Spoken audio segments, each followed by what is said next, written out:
What's up, everybody? It's me, Jeremy. You guys are watching Inside the Coils. What do you think of the new background? I like it. It's looking nice. I'm loving having the new set of enclosures that we got this weekend from Ed. They were finally done. Got the heat panels finally to Ed and all that stuff. Finally got everything done. Picked them up Friday. The carpets are in there. They are in there, folks. I promise you, you can actually see.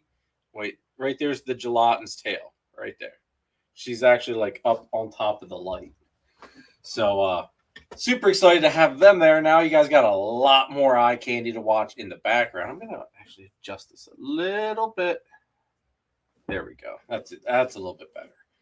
But we've got Ron and his wife from Exotic Dream Chasers. So super excited to have them on tonight. And we've got a full panel, so God help Ron. Just God help him. Also got some, before we talk about Ron and stuff, we're going to talk about just some of the stupidity in the world. I think that's going to be a good way to start off the show. Let's talk about some of the outright stupidity in the world. But let's go ahead and bring out everybody, say hi to some of y'all that are in the chat, and we'll start cooking along with this. We got Mr. Triforce Morris. What's up, John? Christine's hiding somewhere. Maybe making key fobs fall out. And there we go. That's about right. Yep. Look at those exotic plants. Are hurt during this demonstration. There's no animals in here. Well, I am having some slight flashbacks, John.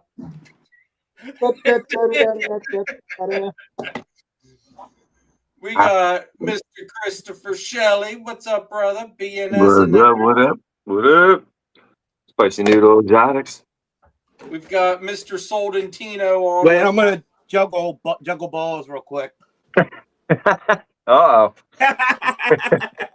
All right, now I gotta tell you, let's bring Ron out so that way we can all see his. A whole other meeting. Like, we're gonna talk about some stupidity first, and we're gonna talk about one of the things I witnessed this weekend that made me think specifically of you, Sorrentino. Specifically of you. All right, I almost thought you actually became a man and came to a Comic-Con. I'll tell you that much right now. Was he a brony? Was he dressed up as a pony? Oh, dude, no.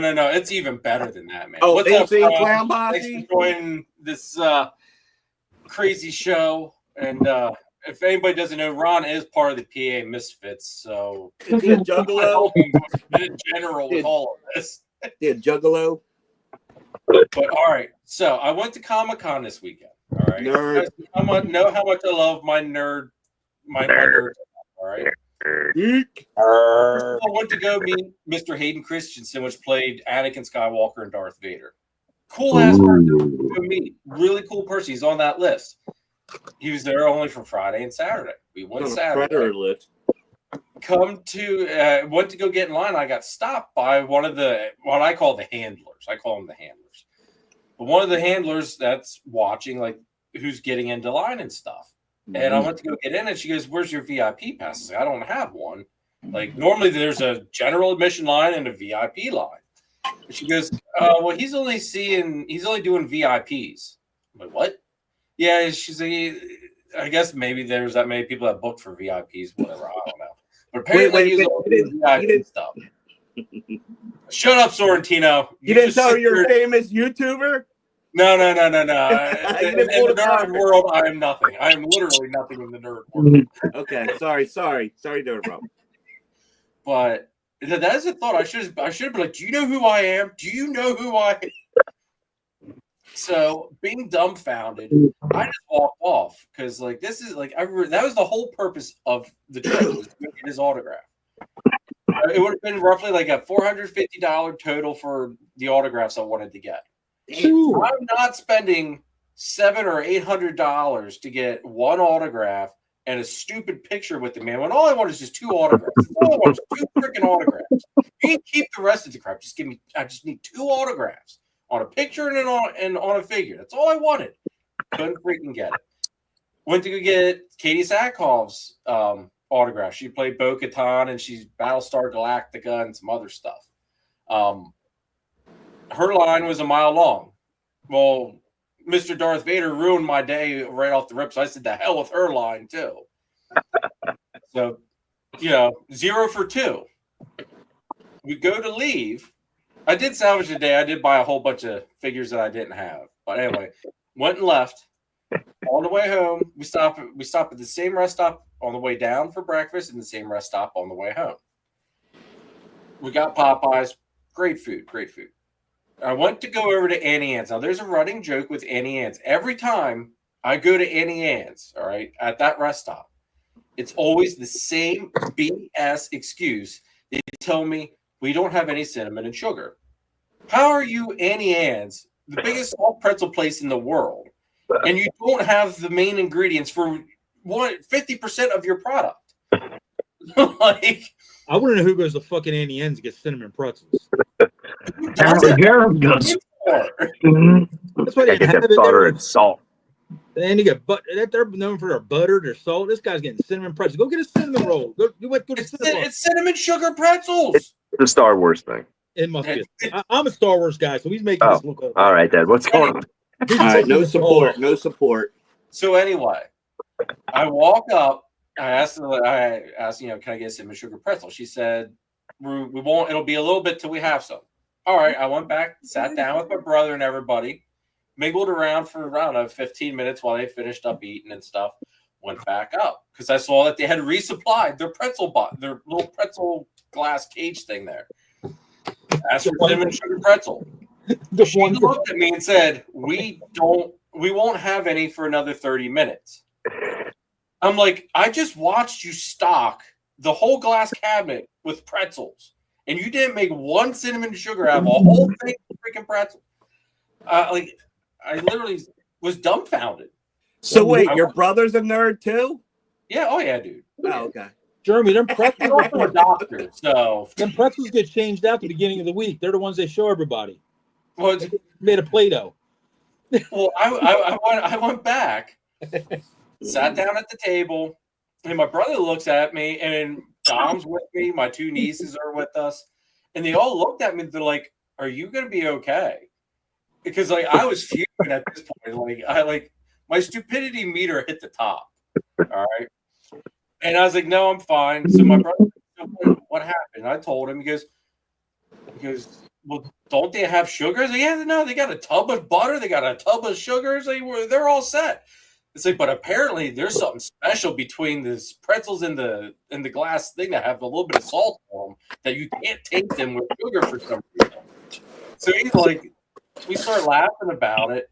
I looked at Dom. I was like, Dom, go up there and ask if you can't get a cinnamon sugar pretzel. And because I figured if I go up a third time, that's like borderline harassment at that point. Yeah, so I'm calling the cop. And I told him, if they tell you no, that they don't have any cinnamon and sugar pretzels, look at them like they're a freaking idiot and ask them, well, can you just take one of those pretzels, dip it in the butter, and dip it in the sugar and see what they do? So he went up and he did it. Boy came back with a cinnamon sugar pretzel. Man, and they videotaped it. My niece videotaped the whole thing going on, okay?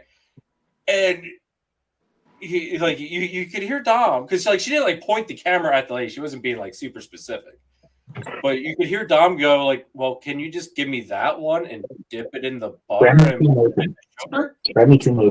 And the lady paused and stared at him and was like, well, yeah, I guess we can do that. It's just mind blown. I ain't gonna bullshit you. I never heard of the butter and the cinnamon. I heard of the cinnamon and sugar, and I heard butter by itself. I never heard of the cinnamon butter suger pretzel. Well, that's what they dip it. That's what they dip it in to make the cinnamon stick. It's like the buttery stuff. I thought I was fat.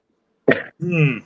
Hold my beer, man. Let me get this straight. Get it hard. You didn't get your autographs, and you couldn't get your pretzel. You couldn't get a pretzel. I didn't get my autographs. I almost didn't get my pretzel, but my son saved the day.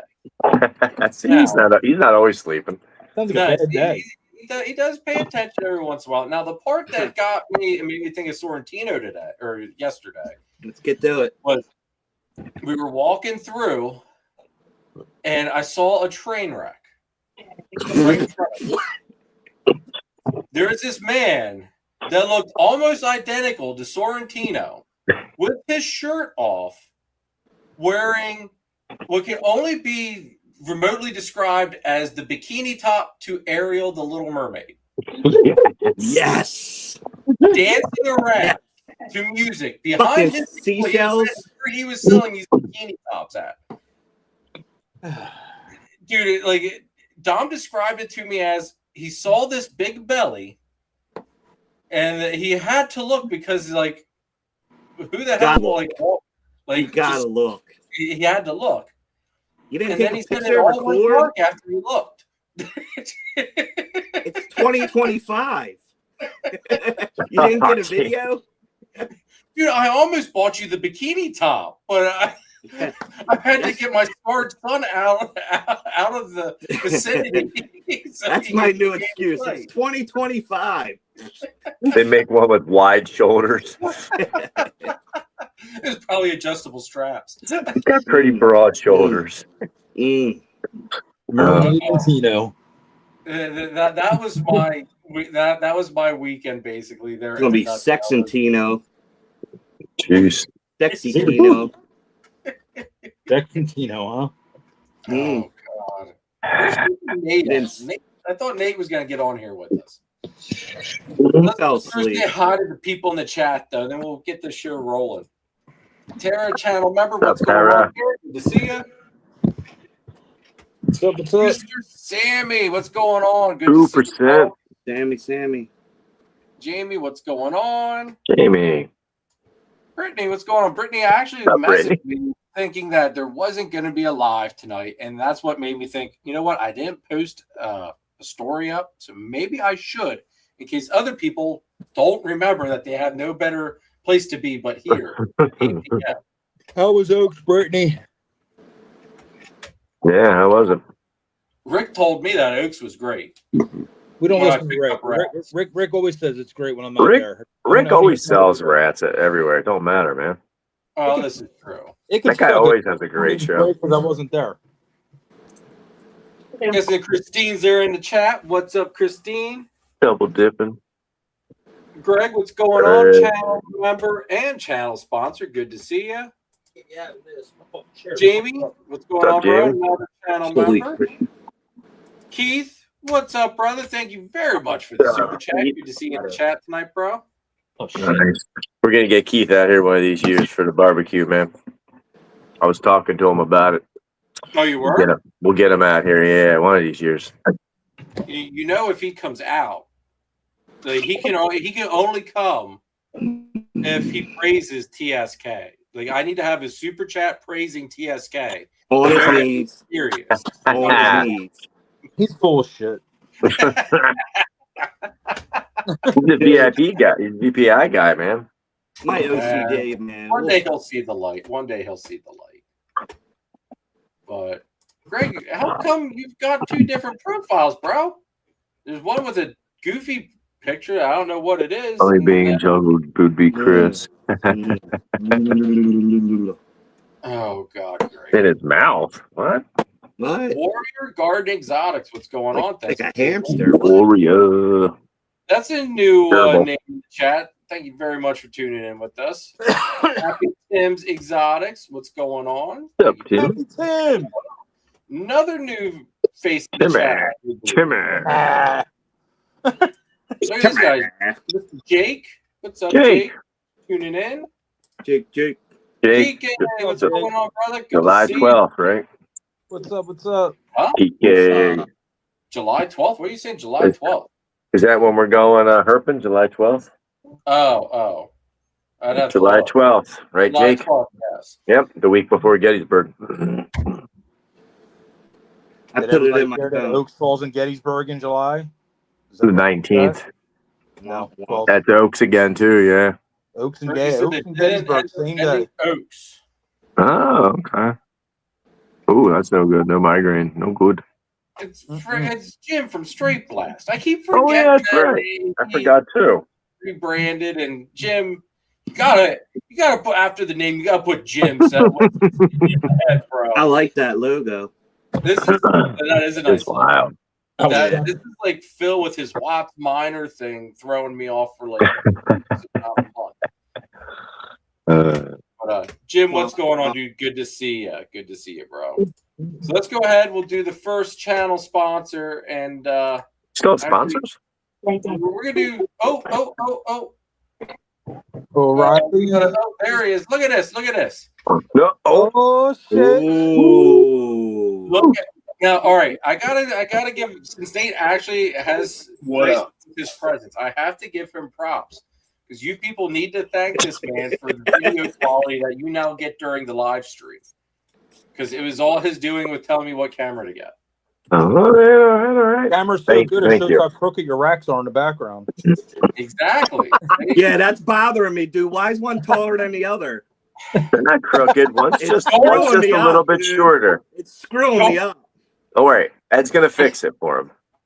Well, no, I told Ed. See, it's been bugging Ed because I called him about it. I was like, dude, Oh my god, we irking me. did oopsies. Because when we did the original racks, or the original 3, they were 24 inches on the inside for the dimensions.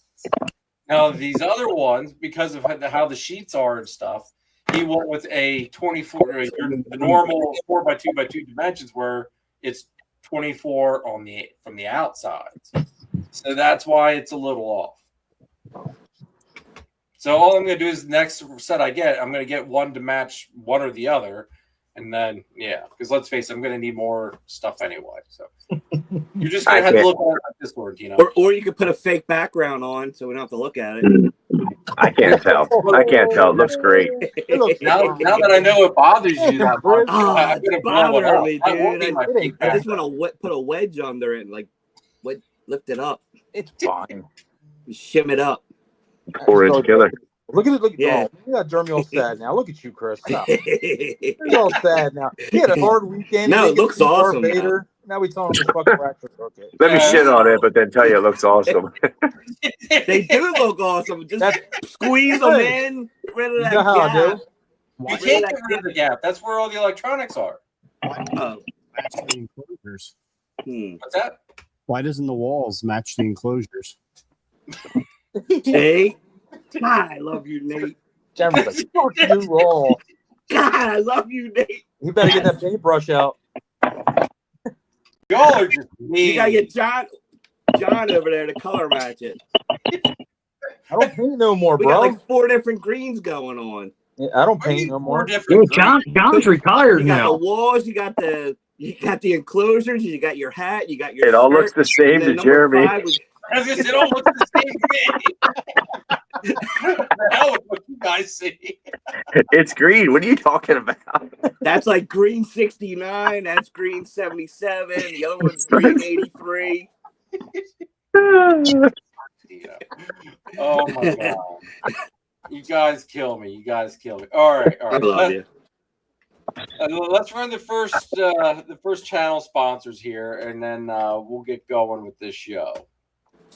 Stop wasting time trying to prove out animals or taking chances on possible heads or genes you don't know that are there. Head on over to Charlie at Gray Rider Reptiles and ShedTesting.com for all of your shed testing needs. He's fast, accurate, and adding new tests on a regular basis. So head on over to ShedTesting.com and check him out. Make sure to use the code CARPET15 for 15% off of your shed test order. Use nothing but the best at ShedTesting.com.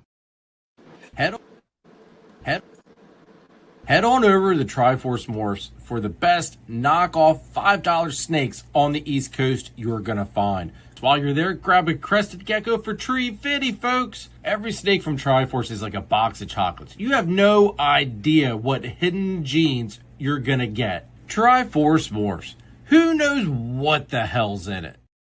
Motherfucker. All right, I got you. That was a good one. It was muted. I didn't hear it.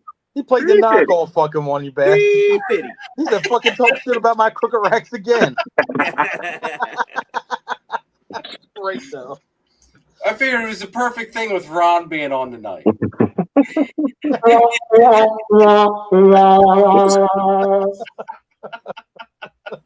Oh, I forgot about Nate having the soundboard. Oh my god.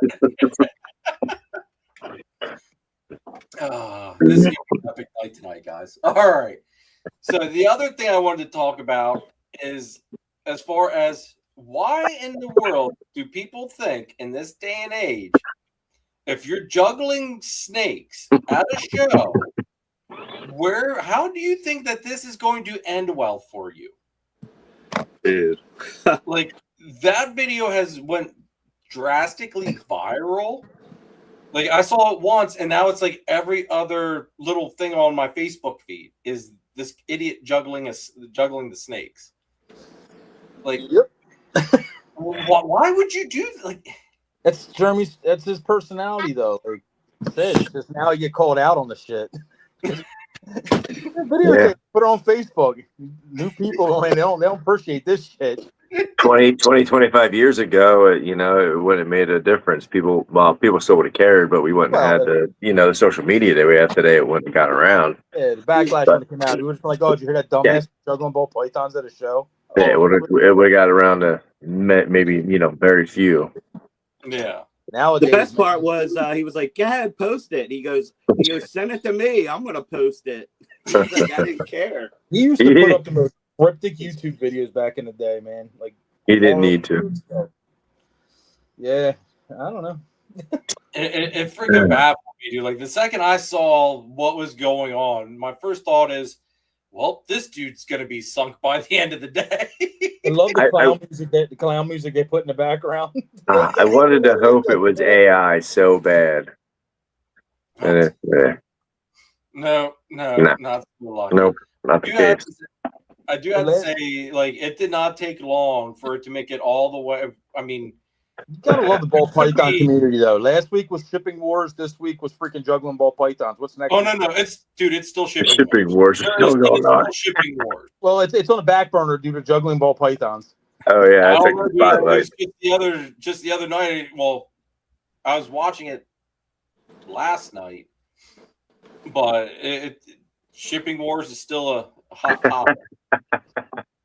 Did Darian change his policy though? Yeah, I did see that. Yes, they changed it. People that vowed that they would not use Morph Market, they're still using Morph Market. Yep, they are. So, they just praised Morph Market too. Yeah.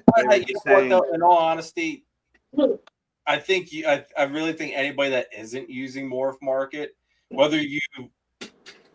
even if you would decide to not use it out of spite, you're cutting your nose off to spite your face. It's a tool in the tool bag, man. You got to use it. Stupidest shit ever not to use it. It's like, it is. It is. Got so much snakes.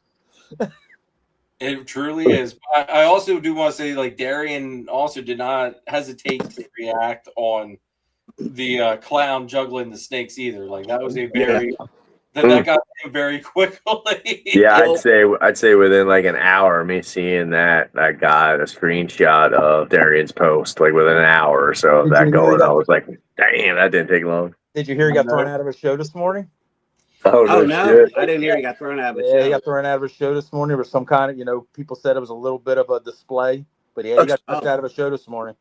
So was that? I wonder if that happened Saturday. Then I guess the juggling. They said it was this morning. It was a post that was posted about it, and it was all like 3 hours old, and that was today's post. Damn. So it was a show this morning in Salt Lake that he supposedly got asked to leave, and it was a little bit of conflict.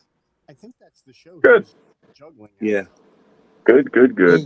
So the other thing I wanted to touch on with Morph Market is like, the other platforms like Fauna and King Snake, like the same. Morph Market has like been the one solid platform to like evolve. Does anybody actually even really growing with it? They never like stuck. Does anybody even go on Fauna and King Snake anymore? I haven't checked that. I went on Fauna. Dude, I went on just to see if my shit was still working and just to see if anyone was even using it. I don't think so. It's a whole different format. But I'm just saying, remember, they used to be the sites and they never grew with the hobby or the community. It's like Craigslist, bro. They built it and then it stuck. I haven't clicked either one of them sites in a decade. I used to love exactly, and that would have happened, if Morph Market didn't evolve and keep evolving with the growing community and everything. It's great. If people want to produce snakes, they want to sell them cheap and then freaking get charged extra on top and freaking get fees taken out. God bless you. Go for it, all of you. Just keep doing your thing. Every one of you want to eat Palm Street. Like, and you know what is the world going to freak out when Darian goes? He wants 10% or 5% of a snake sale. Like Dude, he has not done that. Like he Mhm. could. He's not here. Yeah. there would be torches and pitchforks if he would even remotely want to do a fraction of that. Every other site does. eBay takes a percentage of Every your site in the sale. world. Yeah. They Every all site take that does all percentages of things- your sale, and he does it. So shut up. Like, Look what appreciate happened to eBay, by the way. Thank eBay, you, and giving you cheap shipping. eBay used to be the juggernaut. eBay used to be the one in freaking place to go. Now their fees are too high. What happened? Everybody switched to all these other sites. Yeah. People rather buy off Amazon and eBay these days and shit. Craigslist got fees. Craigslist has fees now on Oh. certain stuff like car sales and stuff. Yeah, car sales. Mm. Yeah. Yeah, but they never did before. What's up, Rob?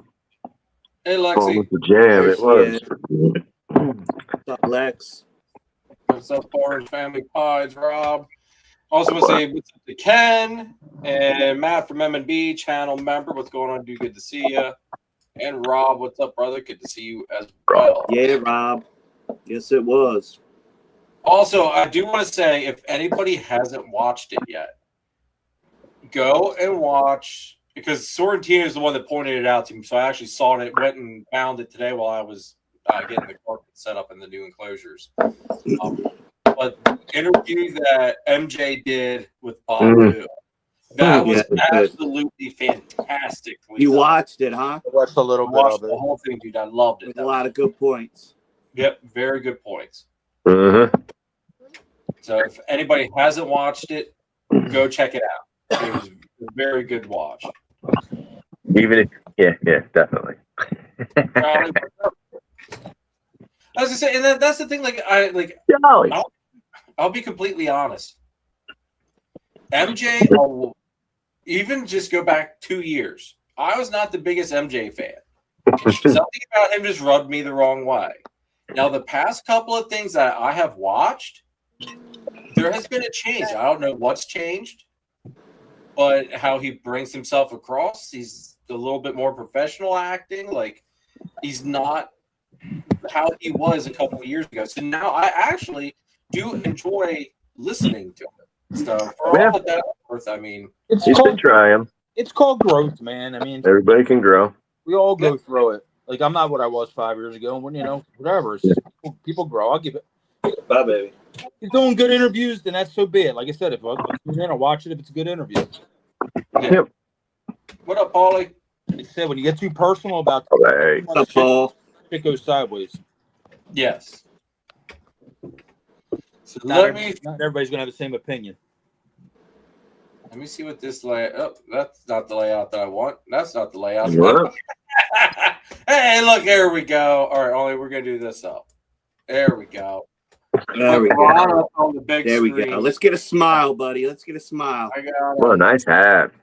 Yeah. I still don't have a hat. Thanks a lot, Jeremy. I had to buy one. Ron bought that hat though. Like, Ron's not a cheap ass like you. He Yeah. I had to go steal one off John's table to get a hat. I don't have a Triforce hat. I don't have a Triforce shirt, a mug, nothing. But you know what? John and Christine both have a Triforce or a Morphles Morph shirt. This And I think John, don't you have a hat? Wow. this guy. I give away everything. I put it. Nothing, and he's like, I don't got anything. Oh, God, shit. Look, the other thing is that John said, hey, I need a shirt so that way I can wear it for the lives. I've not seen this man wear that shirt yet. Fucking Gettysburg was last week, you fucker.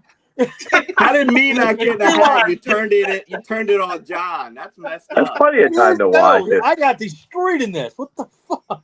Yeah, I don't know why. Look at that. Triforce. Everybody in the fucking audience and shit like, yeah, I like my Triforce. I call him out and he's got to play victim.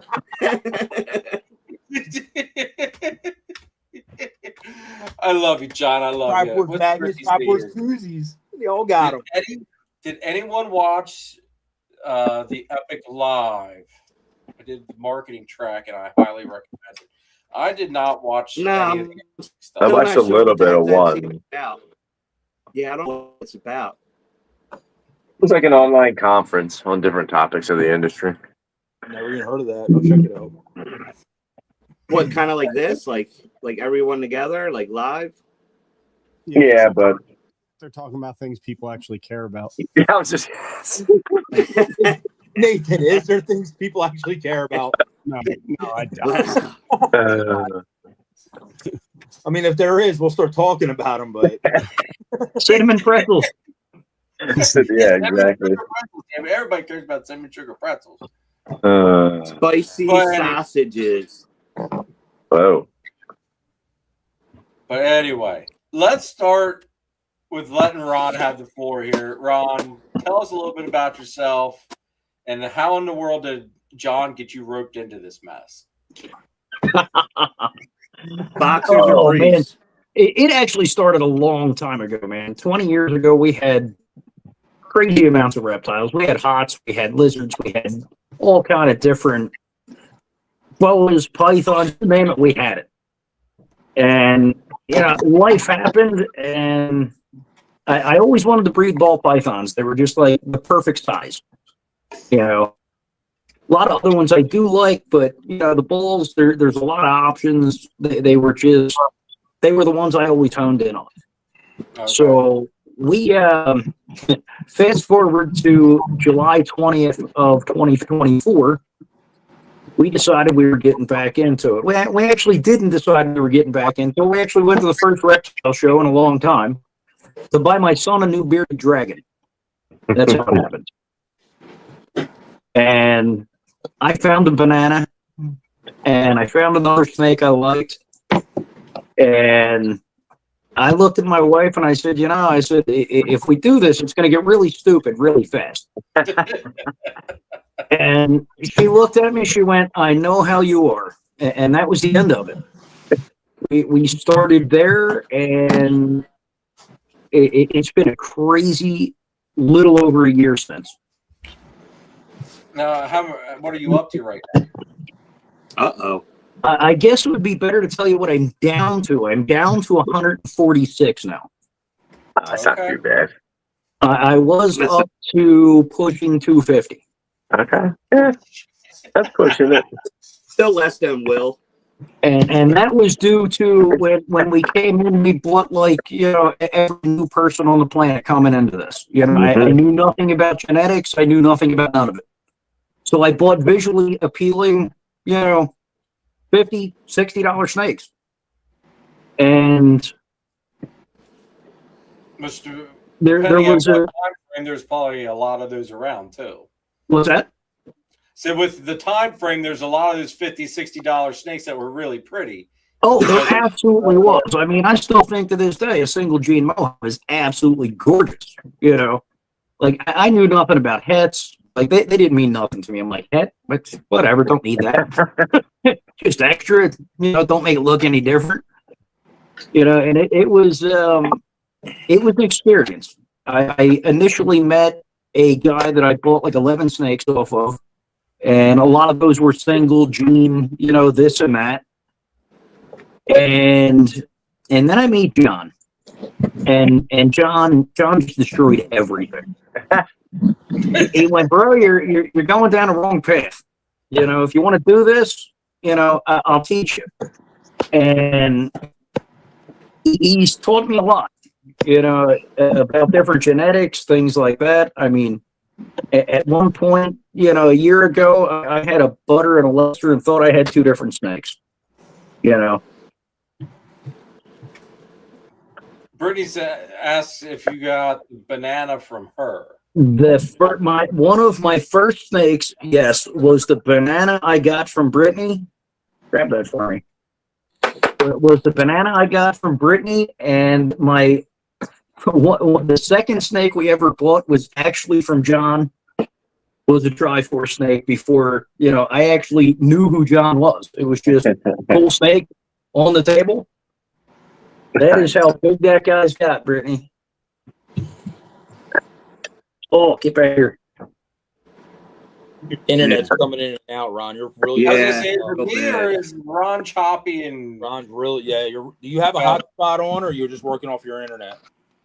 Now I'm running off my internet and the phone internet as backup. Yeah, you're real grainy and real choppy.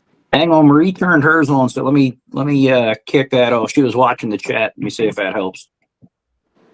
My son's probably upstairs streaming movies. My other son's probably in there streaming shit too. Oh, she's going to kick them off. Yeah. We better now. Watch your stuff later. They're out there watching porn. That's probably what my son's doing upstairs. Mom's coming in to bust in. You better warn them. Oh, that's the worst. Is that better? Not yet. No. It's still very grainy and choppy. What are you filming on? Are you filming on your phone? On my phone. Oh, there you go. Now you're good. Now it's looking better than acting. Now there you're you go. smooth. The wind must have blew the right way. No, she just kicked him off. That's right. Yep. Board feed off. Nice. You get 3 of them going probably at once, little sucker. So that was the first banana gas. You just threw the 2 of them off the TV. Oh, you're gonna have sad kids tonight, buddy.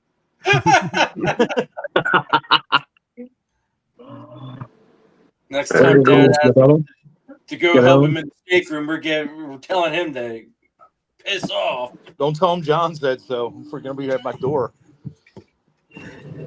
And that was the first one we got from John. Ooh, yeah. Get back here. There we go. Sweet That Norman. does look like a box of chocolate right there. He bought that off the 5 and dime corner.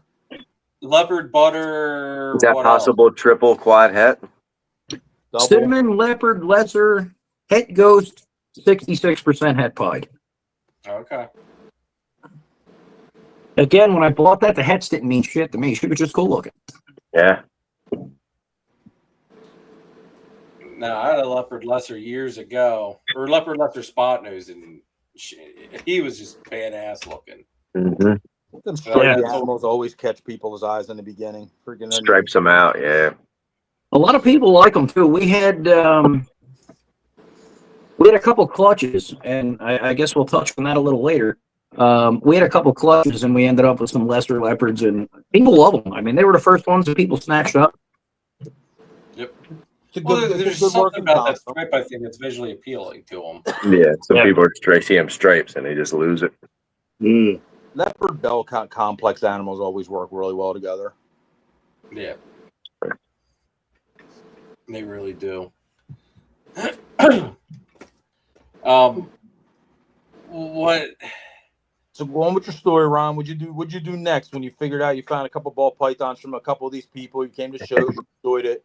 What was the next move? Like when did you start deciding like I'm gonna get this many? How am I gonna breed them or whatever?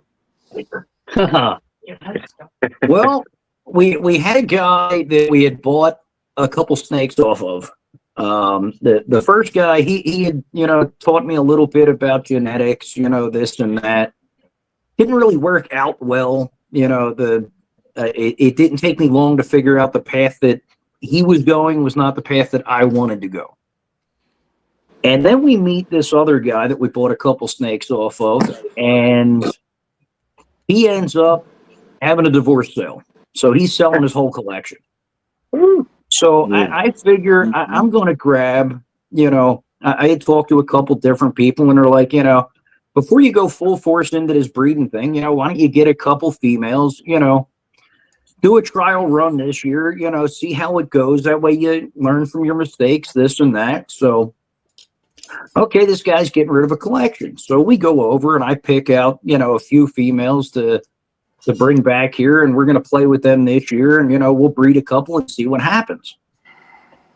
Well, in the process of this, my wife is with me. And I tell this guy gets from, buying a couple breeders to, well, I'll make you a hell of a deal on the whole collection. And I'm going, no, we ain't doing this. No. I said, well, listen, man, I'll talk to my wife. We'll discuss it when we get home. And the whole time I'm going, nah, this ain't happening. How many snakes? 150. Okay. Wow.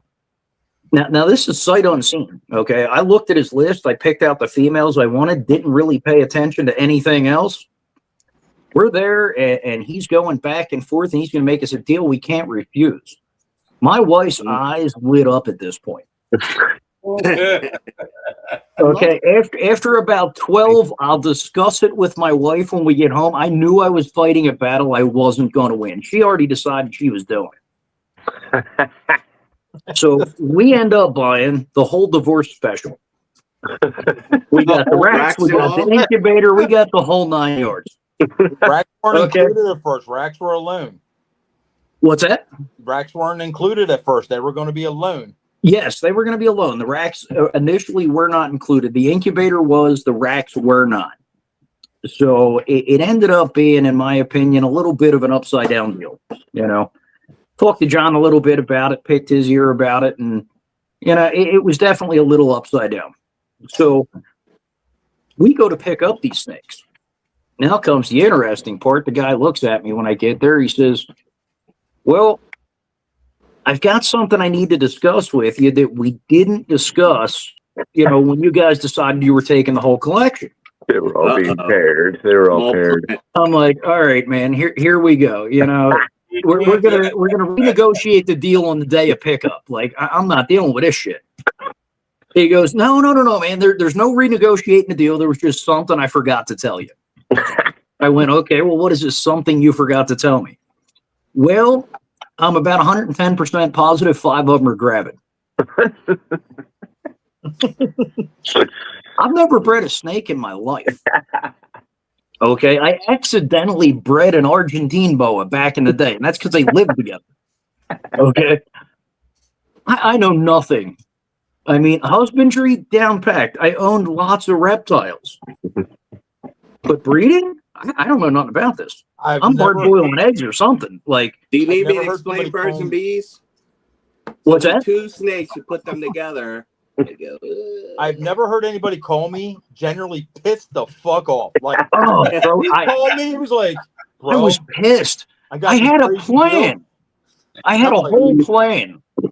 So I had to talk him off the ledge going, it's not that bad. You got the incubator. You got this. I was like, if you fuck them up, trial and error, dude. This is where you're going to learn how to incubate eggs. This is where you're going to learn. I was like, if it goes terrible, you didn't do it. Just ride it out. No big deal. And then he started. You got free profit.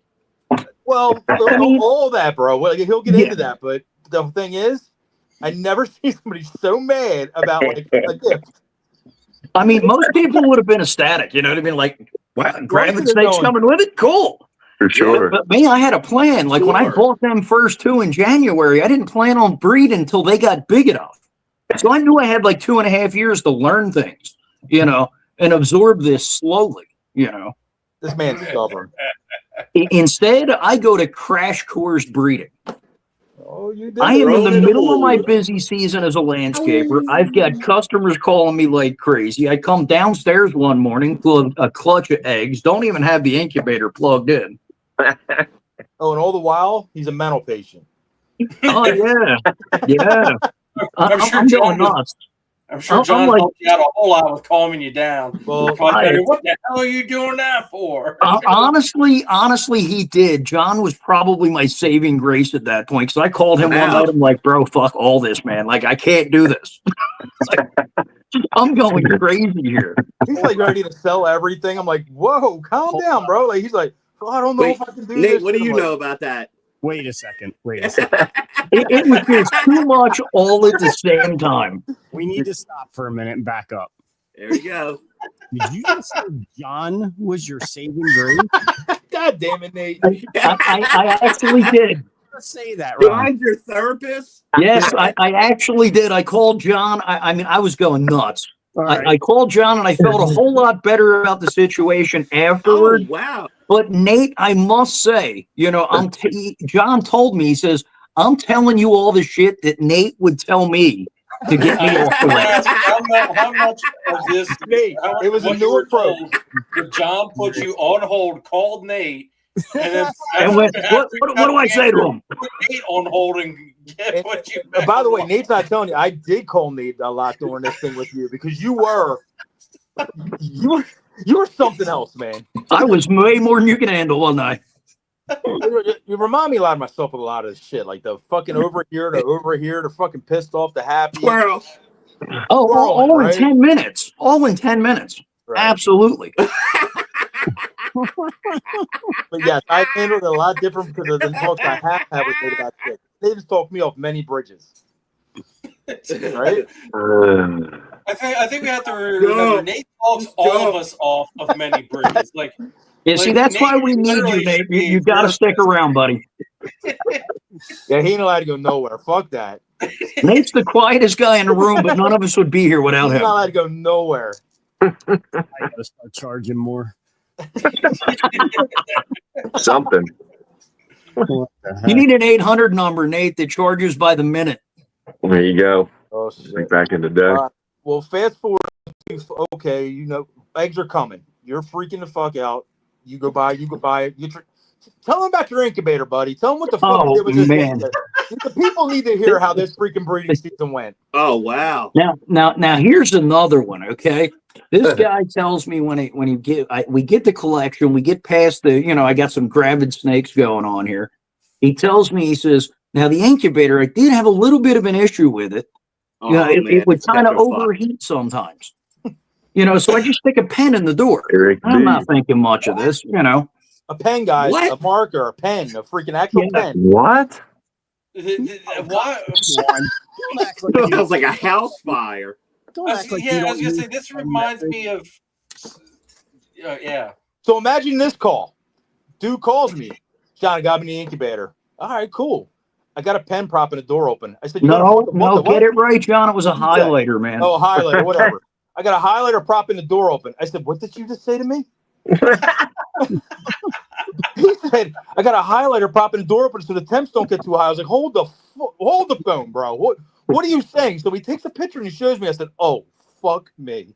What am I dealing with right now? Is that the thermostat? That was the only way I could keep the incubator solid He's temp. letting the heat out the incubator so it didn't overheat with the freaking highlighter. I'm like, oh. Now, and I had a thermostat on it, which wasn't making sense. Like it was, I put 3 different thermostats on this thing.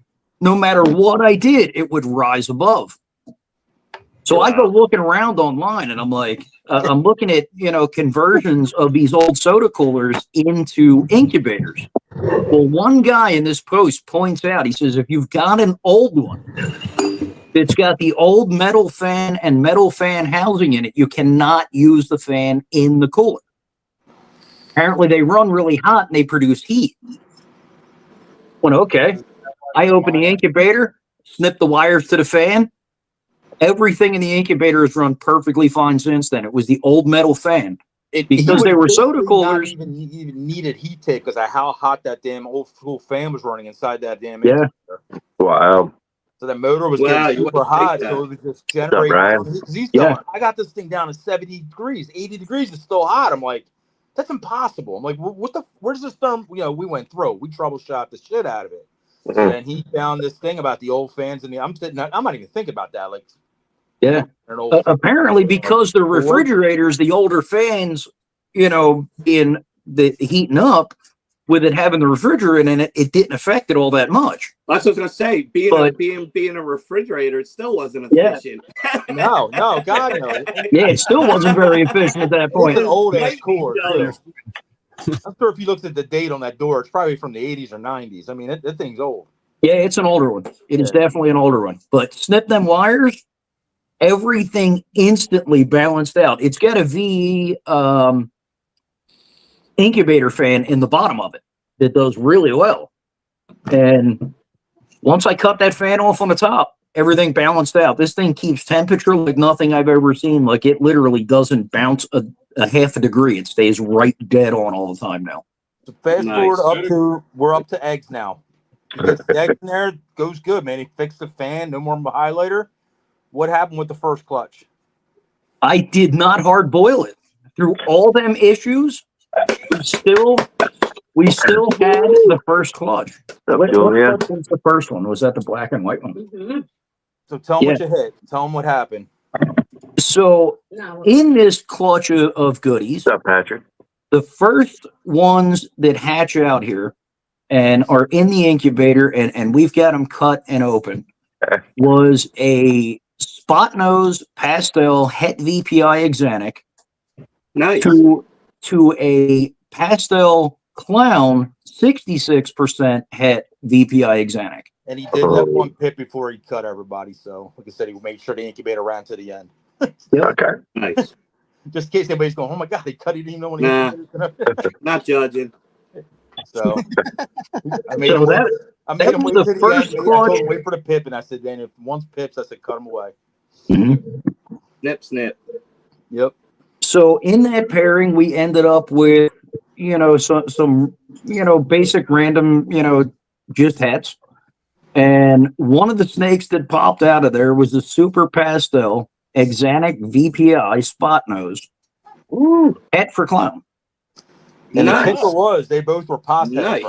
They were on the labeled as posset to posset. Yeah. We hit the mother load. Then we checked this snake out later, and I never seen a spot nose pastel look like this. To the point, it's either a lace gene or something very similar to a lace kind of gene. So we look at There's these definitely babies going, something in the spot nose herself, because she does not look like a normal pastel spot you nose. can pull her out. Yeah, She's, pull on her the out. board. She's right behind you. John, how in the hell do you know exactly where this freaking snake is? Because I went over and fucking put the X on all the snakes that should leave his house the other day. The balance of those are on Morph Market. I sold the rest of them. Joe, get rid of Well, That's- Ron went through his whole collection and he was going through about stuff to keep back and stuff not to. And he picked all these snakes out and he wanted, and me and Christine came over and he turned all the pretty tags bright. back and he made a list. He wanted to see if I turned the same tags. How many were different? Two. Two. So he's learning. Like he picked all the same snakes I would have picked. So that was all. When do we get to come to your house and do that? You're always welcome to come to my house and do that. Man. But this is a pastel spot nose, and like I said, We'll go in herping person at John's. pastel spot nose is usually really kind of dirty-ish, really browny on top. Yeah. No, she's bright. She's pretty. She's not browned out. She's nice. She's nice pastel. So they came out of exceptional. Yeah, you think that's het influence? It could. Now, you would think I'd have the baby to show you, but you'll have to have John Well, show you John. that, because I got rid of it. And I didn't talk him out of Now- it, guys. Don't think they're thinking like, oh, Don stole a snake. Oh, yeah. He told me that snake was terrible. Well, because it was VPI, that's He why. traded me $100 snake for that thing, and said he was going to take it to the show and sell it for $100. He's full of shit. I gave you $5 snake. We know John. John won't took do advantage of you. I traded that for some Ultramels is what I traded that for. Because listen, you robbed him. VPI is nice, but I don't have a lot in the VPI realm, and it's not something I really want to play with right now. Maybe down the road. They're not bad. I like them. Yep.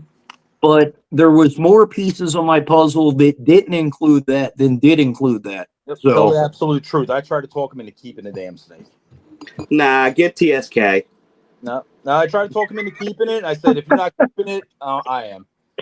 Yep. That's how the snake ended up here, because he was talking about getting rid of it because he didn't have a VPI and shit. And I'm going, bro, keep that snake. You're not going to make the chances of making another one that looked like that were slim to none. A double head to a double head, all that crap. Well, we're going to see, because I've got that same pairing again this year. I had to do it just to see. Did you get any testing done? Any testing done He on? didn't need the The test. heads. The one was The heads. it's a No. visual xanthic and the one I said double headed. The one snake is a visual clown. No, the one is a pastel visual clown. spot nose. Right, Eric. So yeah, it's 100%. TSK is better anyway. It's a funny shit. Every time I see that, I just have to laugh. So we ended up successfully hatching 4 clutches. We had another clutch. It was mostly dud eggs. Jamie. We had 2 out of that, one with the duds that ended up surviving. One went to term. The poor little guy crawled out of the egg and croaked. And the other guy, we named him Sideswipe. He came out, half his head was dented in. Yeah. And we gave him a valid shot, but he didn't do well. He didn't. We couldn't get him to eat or anything like that, no matter how hard we tried. So, that was unfortunate. But So we hit the ups and downs of breeding season. Yep. Real quick. Great clutch. There you go. Not so Yeah. great. Duds. I had one, and it was kind of funny because John and I were talking the week before about, the parts of breeding that nobody talks about, all that behind the scenes stuff that, you see as a breeder, but, people, it's not out there. So it's that's like, what I wanted to dive into since you brought that is how did that impact you? Because there isn't a lot of stuff that people talk about with that. You're right. He did pretty good with it. Not bad. I mean, I live on a farm, Jeremy. You know what I mean? So I'm a little bit different than city folk in that, aspect anyway. A little numb to death. So things like that don't really bother me. I've seen it all. I've seen deformed baby goats. I mean, we've had deformed pigs in the past. It's just kind of one of them. Shit happens. You got to do what's best for the animal at that You point. see me with my shirt off, Yeah, I mean, I seen Chris with his shirt off. I mean, if that doesn't fuck somebody up, nothing will. It's probably Makes me hot. Yeah, to have therapists all thanks to Sorrentino. But it was crazy. John had a clutch last year, and he's like, bro, this is one of the things that, you don't, see. And he sends me a picture of this poor snake that's kinked in half. The next week, don't I have one? This poor little guy's trying to get out an egg, and he's just spinning in circles. Like, what the hell is going on with you? So I pulled the little guy out. He was kinked in half. Alive, happy as the day is long, just couldn't get out the egg. He just kept spinning. So it was like, it was almost like I didn't want to talk with John about certain things because a week later they kept happening.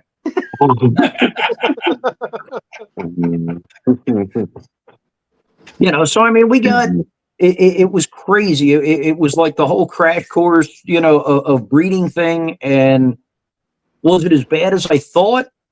No. Was it hectic as hell at the time? Yes, it was. I had a lot going on with my personal business. I got a landscape business, so it was all during our busy season that all this was happening. Yeah, I was close to, having John drive me to a bridge and shoving me off at that point. It was crazy. Doing construction as well, Ron. I know exactly what you're talking about with kind of when that rush hits and it's the busy time of year, it gets to be a lot. You sit in the machine all day long. That beginning time of the season too, it's like you got all the rain, you got the windy days, so you can't work here, you can't work there. You're trying to jam shit in, the little spots that you can. In the meantime, he had over 130 snakes that all of a sudden that he wanted to get rid of because he's more started researching balls and researching, not just values, but like what's trending, like which ways to go. And he did have a lot of single genes, nothings. Yeah, I did. When I first started, like I said, it was a lot of 50s, a lot of 60s. males. Yeah, I mean the way I met John, was I texted him on 3 of them on Worth Market, and I don't think any of them were over $100. I bought 3 of them that day. We met in the parking lot. And yeah, cool looking snakes. I mean, they were great, but as far as breeding, they weren't going to get me far. That person, they would have been great. They would have been amazing, and I thought they would have got me far, When I first started talking to John, it was like he was speaking another language. It was like, I am never going to get this. Yeah, we feel that way too. Yeah. I get off the phone with John. That's how early you started talking to John. It was, bro, you got to figure out which direction you want to go. And, you're going to have projects and this and that. I had no idea what projects meant. John, I'm like, you about direction when he keeps everything under the sun. He's got variety. Poor John, I'm gonna pay for this later. There's some shit. Nate, I'm never having you do anything for me as long as John's working for you.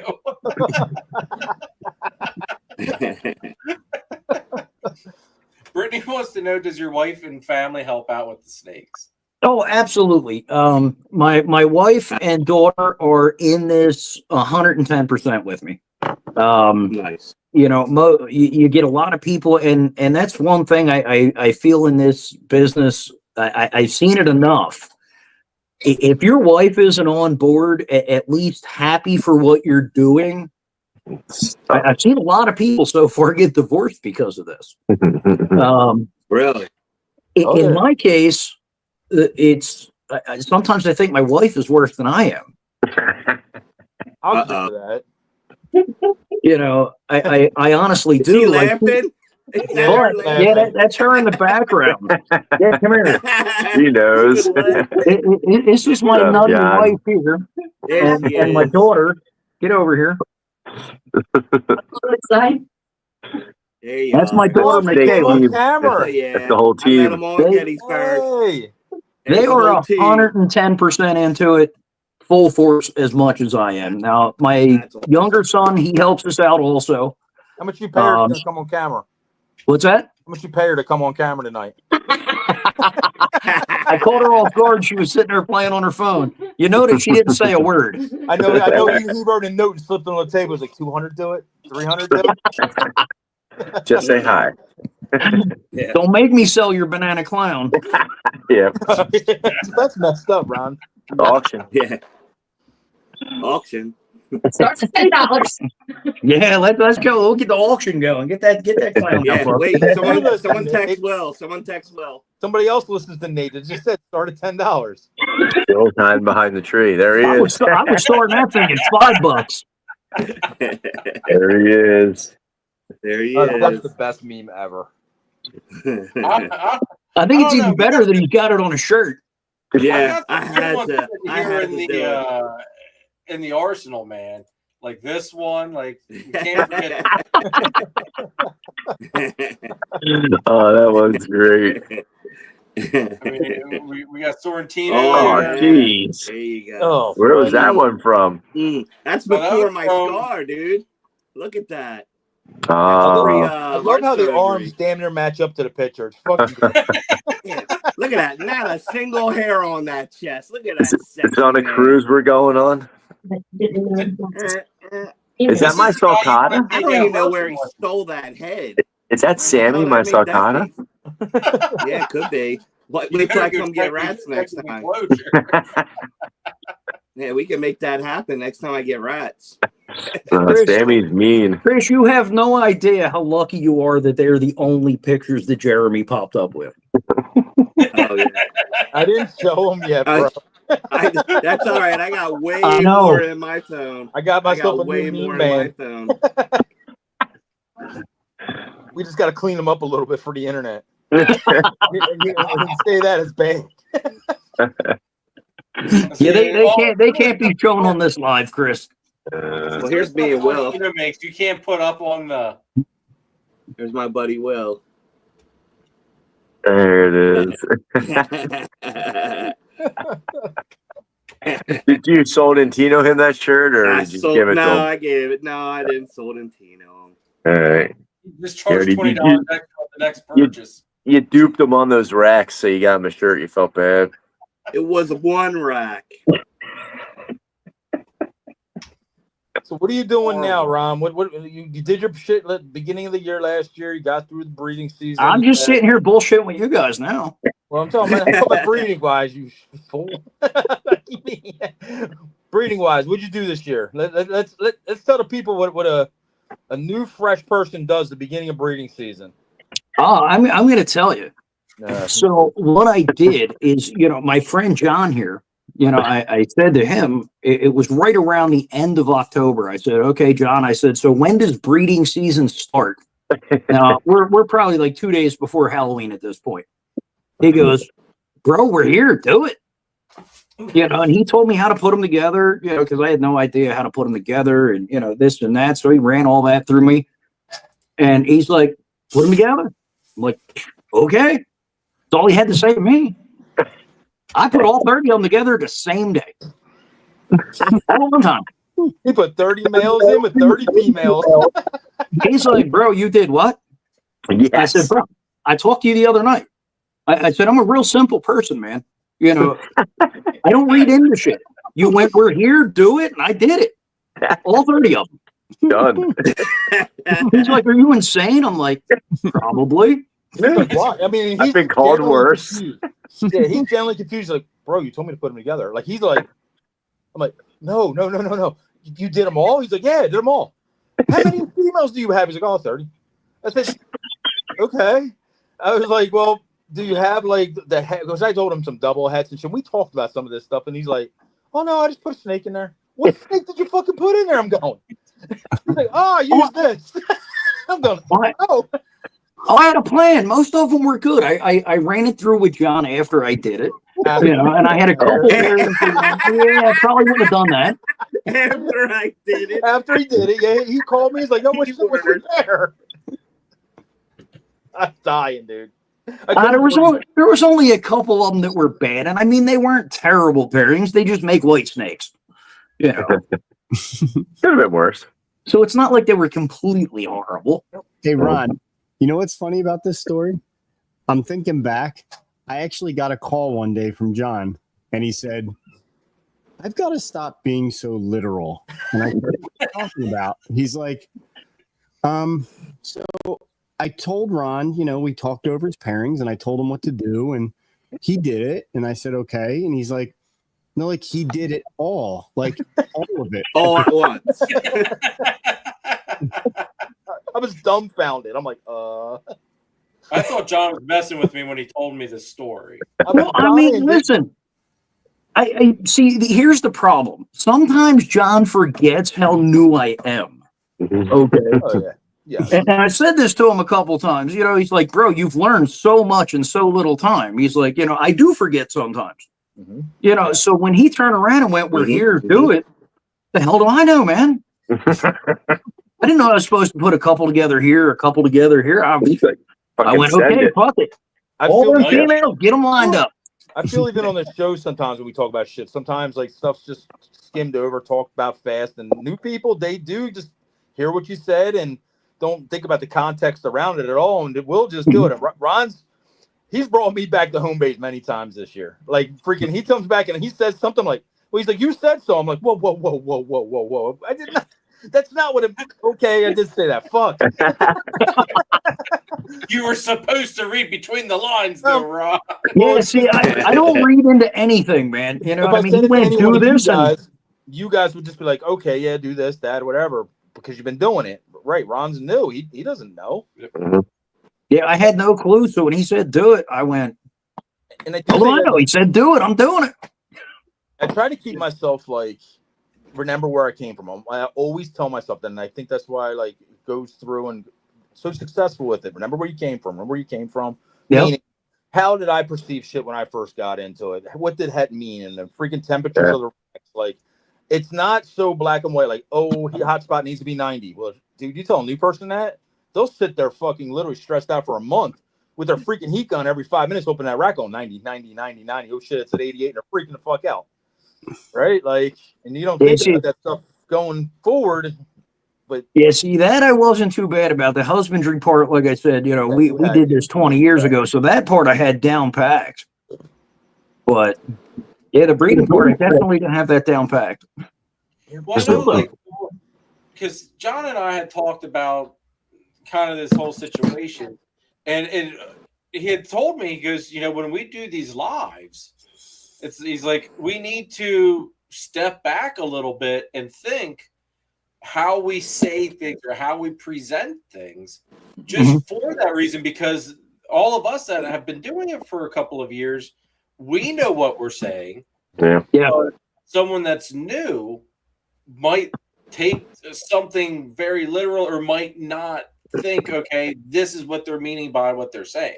I agree. So it was also an eye-opener for me, because it got me thinking. It's like, you know what? It's like there probably is a lot of stuff we do say. Yeah. We just run with it. Anybody new watching this show is screwed. I'm not necessarily screwed. I've been pretty good at really explaining when we start talking deeps about like incubation or anything that's important. Not our stupid talks about fucking whatever. Not snake related, yeah, whatever. But I've tried to be really like whatever stuff to to do with the snake stuff. That's 98% of the show, John, is non-snake related. Well, then, like I said, they take whatever. Dude. They want to go. They want to go to their wife and talk about their freaking wieners and shit like that. Wife wiener. That's just Chris. That's different. Chest wieners. Yeah. That I can't help you with. I'm See, not Ron explaining. gets it right. He was paying attention. That I can't help you with. Oh, you have no idea how right I got that, Chris. If any of you No, motherfuckers trust me. I remember. Whoa, I whoa. remember something with Pause. this. Yeah. Hold up, Ron. New anybody's best got the balls friend. to say that to their wife, God bless you.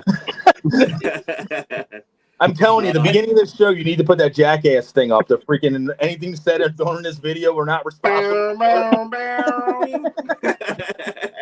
Oh, jeez. The show should start with that freaking saying every time. I asked Sarah what she would say if I, or what her reaction would be if I would ever remotely think of saying that to her. And she gave me this dead stare and said, try it.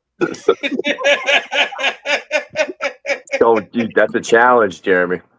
Well, judging from the fact that you're here, you didn't try it. Jeremy, your ratings start dipping, just do it and record it. I guarantee you'll get some subscribers, bro. No, I learned a long time ago. Kara was getting something in a drawer. Kara was getting something in a drawer, and every time I went by, I smacked her butt. And she looked at me. She said, "Knock it off." Well, of course, I had if you do that one more time, what guy isn't going to test that line? Okay, Always test it. I did not think of what drawer she was in, but it had the plastic knives in it. Okay, Ooh. like all the plastic silverware and stuff. Mhm. I smacked her butt one more time. She spun around that quick with a plastic knife and pretended to stab me in the head before I even knew what was going on. Red flag, red flag. Jeremy was still like, oh, fuck. Red flag, red flag. If your wife is actually generally pissed off about you smacking her ass every time you walk by, they say that's usually not a sign to be married. My wife gets mad when I don't No, slap John, her. I can't They complain. show them memes like the girl's all mad when a guy walks by and doesn't smack her ass anymore. She's all putting it out, trying to get her ass smacked. Oh yeah. Oh Just yeah. take it away to be like, what the hell happened? Like a cat in heat. Well, I think maybe once or twice might have been okay, but doing it repeatedly, I might have pushed the boundaries a little bit. When I walk Learn by my lesson, Christina, though. don't smack that ass. I'm telling you right now. She looks at me and want to punch me in the face. Yep. Yep. She thinks I'm fucked up because Yep. I do it all the time. It's no matter where we're at. I don't Yeah, it even don't need to matter. do it. Yeah, When I one don't minute do they're it, yelling, she's and the next minute you don't do it, and they're looking at you like, "What's wrong with he you?" turns around and goes, "What's the matter?" I'm on. Oh my bad. Especially when it's that time of the month. Oh yeah. She will. She'll look at me like something's wrong if I don't do it because I've done it to her since she's known me. So Ron, you bred 30 snakes to 30 snakes. Have you continued to pair the same 30 snakes to the same 30 snakes? Not that he's going to tell you.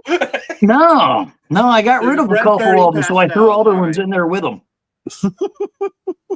Now, as I was going through, I decided, you know what? Just laughing at you. Well, let me ask you something. Hey, Did you really put fucked. two males in together like Jeremy? Oh yeah. I don't want to hear Mr. Gay Snake Bath.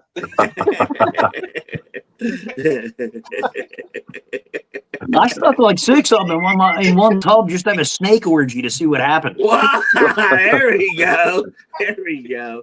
So this breeding season has started. How many clutches are out, or how many snakes you think are going to go, or all this good stuff? We have 2 clutches in the incubator right now. Oh shit!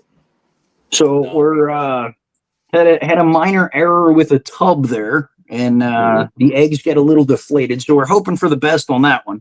My wife had nothing to do with that. Another newbie mistake. He took a tub that was meant for a Well, rack. I didn't take no tub, man. My wife picked the only You gotta stop blaming your wife for shit and start taking responsibility here, buddy. I'm sorry. This blaming the wife stuff ain't gonna work on this panel. Oh, well. That's not even blaming the wife, man. You were on the phone for this one yesterday. You know that was 100% her. Damn. I still blame you. You're the captain. How am I to blame? This is a 3-person ordeal here. Nope. You're the captain, buddy. Hey, tell Christine what happens when they try to blame her for anything. She freaking runs this bitch. She's my boss, and all of a sudden it's my fault. So, no, it doesn't work that way. It's always our fault, man. You sold them the snakes. Long story short, Ron calls me. He's like, John, my eggs are deflated. I'm going, all right. Well, did you put press seal? Yeah. Oh, yeah. But you know what I did? My wife did. She put him in an egg, a bin with all holes all the way around the motherfucker. So I put it in, like the ones that goes in racks, a lot of people put holes in them. Well, he had one of them kicking around for whatever reason, and he decided to put the eggs in that one. Oh, you did it twice? Well, she tried doing it with the second clutch. Hold the hell up. So you got told about it the first time, and then you tried to do it again? She pulled the bin out Maria, the other day when the eggs dropped, and I looked at her, I went, what the fuck are you doing? Let's get holes in it. Maria, I said, go through all them fucking bins in there and get rid of anything that's got a hole in. I literally just bought an entire case of brand new tubs. He did. He hit an entire case of freaking brand new containers, 30 of them. Tubs, and so I'm sitting there, I'm like, why weren't they used? And he's all like, well, she used this bin, so I told him tape the freaking holes or use the new bins or whatever, man. I said, are you using trays and water? Yep. I got the Lagordi trays. Yeah. Them things are nice, man. We had the easy hatches, and they're not bad. But the new ones are so much nicer. Yeah, I like how they're staggered. Yeah, the way they're staggered, it definitely makes it easier, especially like this last clutch that came out. It was only 6 eggs, but they're bigger. And with the little hatch rights, they don't fit right. Where these ones, they fit perfectly in there. So, Ron, where is this bin with all the holes in it? Throw it out. Throw it out. She probably got it stuffed full of crash supplies. She just ran out the room. Like, hold up. So people watching, do not ever incubate your eggs in a fucking bin that looks like this. Yes. You're living Not in just the couple, man. They're all the way around. Yeah. I'm not a big fan of all the way around either, but that's just a personal preference. But anyway, take that bin and throw it outside, Marie. Oh, no, she's probably going to stuff it full of craft supplies at this point, bro. If you call me again, I swear to God, this year with that fucking bin again. Oh, no, they're all out now. They are all out. No, man. Second incubator over there is all packed full of nothing but brand new tubs. Sweet. And I didn't see my sticker. Is it on? Behind another one. Oh, there we go. There we see go. That? Talk shit, and there it is. There we go. I didn't say it. I'm Oh, blind. merch plug. They're made of Nathan makes the stickers, so if you need stickers, hit Nathan up. I got them on the other incubator too, Chris. You're on both incubators, so don't feel any sort of way. The love. Now, Jeremy's not on there because I don't have any stickers from Jeremy. Cool. Because wow. They told me no more. Yeah, no stickers from Jeremy. They told you no more stickers? Oh, you didn't tell me no more. I said about, hey, Nate, I need to get stickers sometime, and then that was just where it started and stopped. You probably said the green you fucking used probably fucked up his machines. Probably. John, Jeremy needs stickers. Get on it. John, that's yours tomorrow. Nate, I need 2 of your stickers for my incubators too, buddy. Did he say John Jeremy needs stickers? I don't even know how to run that fucking computer. You're gonna learn tomorrow. You're gonna learn tomorrow. He's gonna sit there and watch you fuck it up. Learn today. Jeremy, your fucked up stickers are coming right up. Yeah. Make sure they're like purple. Oh, I am putting the freaking cutest little motherfuckers. Hide a dick on there somewhere. Oh, dude. Don't as soon as Nate turns to me and shows me how to design shit, y'all fucked. I think we'll have a long time to go, John, till you learn to design shit. I'm When not you and computers work together. I'm not that far off. Leave me alone, man. I'm doing pretty good with the computer. I learned what the minimize button was last week. It was pretty awesome. The blessing. Next week we're going to learn what the X does. Don't click the X. Don't click the X when it's running. And then you call Nate with the problem, and he goes, "I've never seen that in 25 years." And I go, "Of course you wouldn't." How to run a computer. You're welcome. He had no idea what even happened. I had to tell him what I did, and then he went, "Oh, Jesus Christ." I told him, I said, the X means X the program out. He said, no. X means X it. Done. It's over. No more run. Okay. No more X.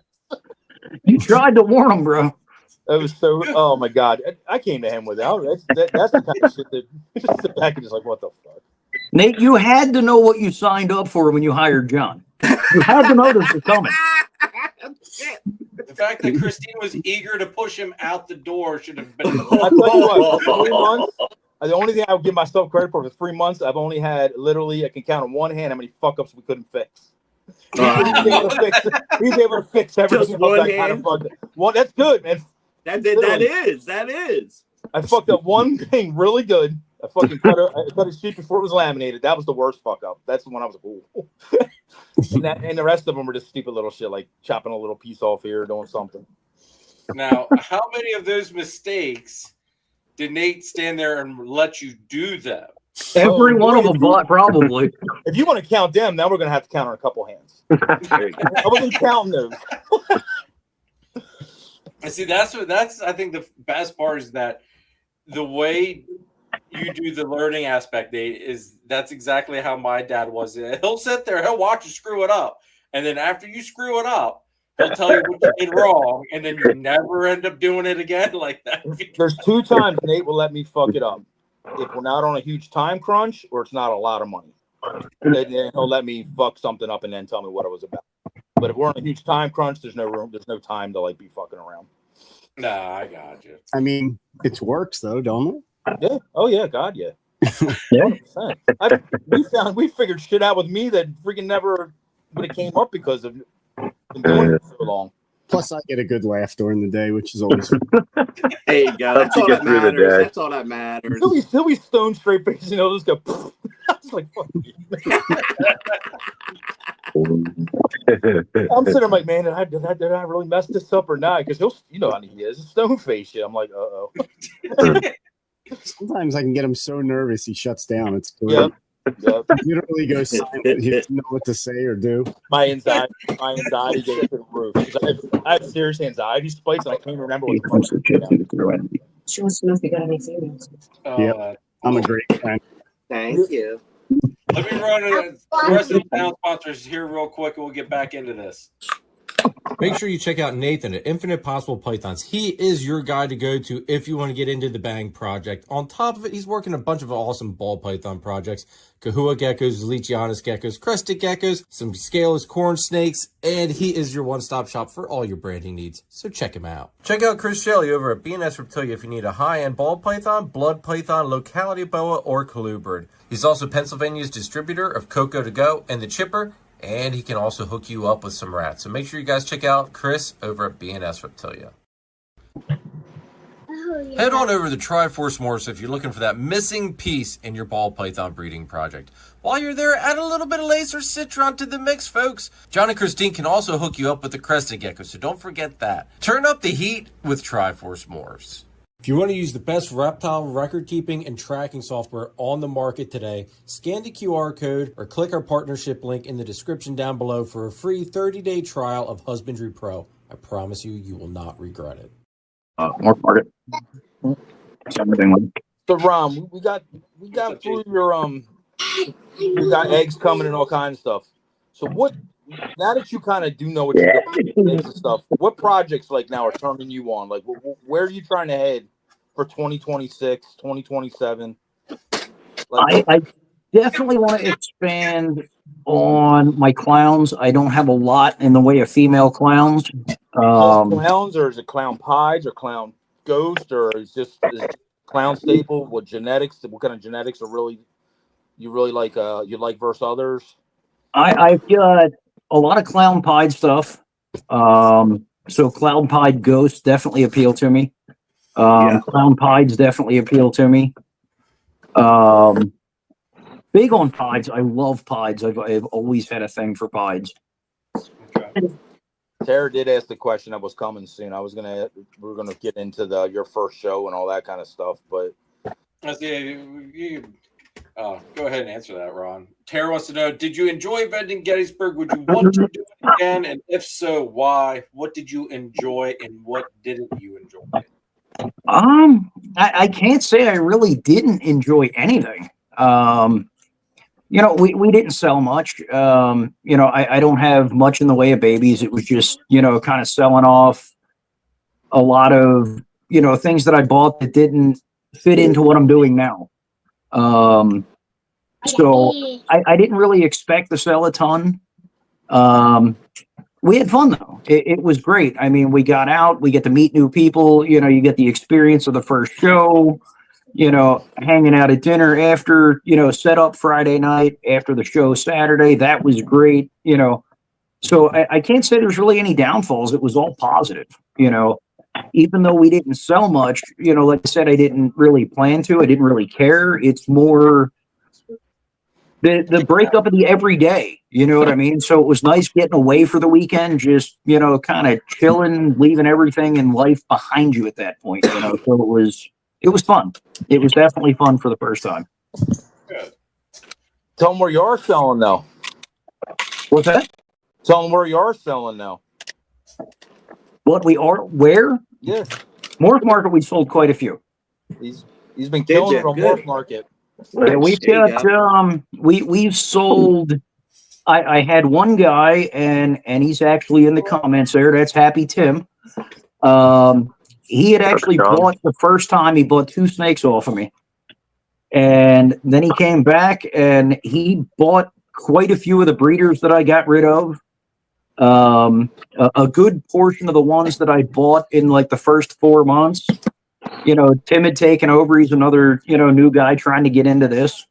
So he bought quite a few. We've had really good luck with Morph Market. No negative reviews, no nothing. We're a 5-star seller on Morph Market, 5-star buyer on Morph Market. And it's been going really well. I was actually surprised because we just got on Morph Market in like November. And we've already got 20 reviews under our belt. So, I mean, I feel like that's, pretty good progress. Thank you. Our Instagram page is pushing close to 700 followers at this point, and that's been, live for just about as long as our Morph Market. So that's better than Chris. What's up? It's better than Chris. Yeah, right. I'm way up there. Go look. Yeah. Yeah. That's very good, though. That's very good. No, that's awesome for only a few just months. starting out. Kicking it's like the Instagram and all that was done with the Morph Market. Like I said, it was done right around, I want to say like October, November is all the longer that's been, actually up. So I've been slacking on my IG. Like now we sold, if you look through the reviews and stuff, there's quite a few people we sold multiple snakes to. I mean, I sent 5 and 6 snakes out to the same person. I got this one absolutely awesome customer, and I actually sold her a banana on the way to the Gettysburg show last week. It was in the display for the show, and she actually bought it off a Morph Market on the way. Well, in the process, I found out that I sold her very first ball python. She was into pretty much colubrids. That was it. And a friend of hers had a ball python. She had checked it out. She really liked it. Went through Morph Market and found this lesser cinnamon champagne that I had. Absolutely fell in love with the little dude and bought it. And when she came back to buy her second and third snake off of me, I had actually found out that it was her first ball python she ever bought. So, that was pretty cool.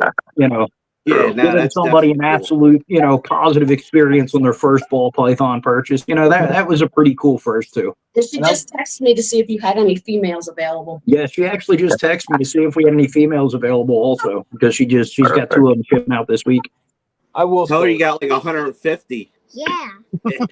I'll say, when I decided I was actually going to like basically kind of take a mentory kind of role with Ron and stuff, it brought me back to basically, like I said, never forget where he came from. The excitement he had, the excitement of his customers are new. The excitement of having someone his first snake, watching his first whatever, brought me happiness too. It's again, it comes back to never forget where you come from. Like I said, he's grinding, and I give the guy credit. He's grinding. Unlike even a guy like me that's lax grinding, right, Jeremy? Like you said, you haven't messed with the Instagram. He does Instagram. I'll play with the whatever, but it kind of showed me like don't get complacent or whatever that word is. Like just keep grinding. You gotta keep grinding, man. And, keep grinding. Keep you didn't answer Brittany's question. What do you think has made you successful with the Instagram and the morph market? In your terms, what do you think is the reason? Good customer service, good pricing. I just kind of let my landscape business filter into this business. Or landscape business. I could be much bigger than I am. I refuse to do it because once I give up that family owned and operated personality, to me, it's just not the same anymore. So we've kind of transferred that over into the snake breeding too. You know what I mean? Bottom line, I want you to be happy. Even when I'm going through like taking pictures and stuff like that, and I've gotten burnt a couple times, as far as images and stuff online. A snake looks one way, it arrives and it's like, oh wow, that looks totally different. I will take 60 pictures of a snake to get it as close to what I can physically see with my eyes. Because if that picture on Morph Market is a little bit less than what that snake is, I'm okay with that. I would rather the wow factor once it gets to that customer that they open it up and go, wow, this thing looks better in person than it did online. That's what I go for. I don't go for the over edited, let's make it look a little more than it is online to sell a snake. I don't want somebody disappointed. And I just recently had this happen. Anybody that's seen my Instagram has likely seen it. It was a deal, and I'm not going to call people out by name, but it was one of them deals where the guy used a 5-month-old picture to sell a snake. Is the snake terrible looking? No, he's not. But it's not what it looked like. And one of the things that I pointed out to this guy is I'm a new guy. So this guy should know better. My thing is, we're not just selling to breeders and things like that when we're selling snakes. We're selling people their first ball python. You know what I mean? And you never know which one's going to be which.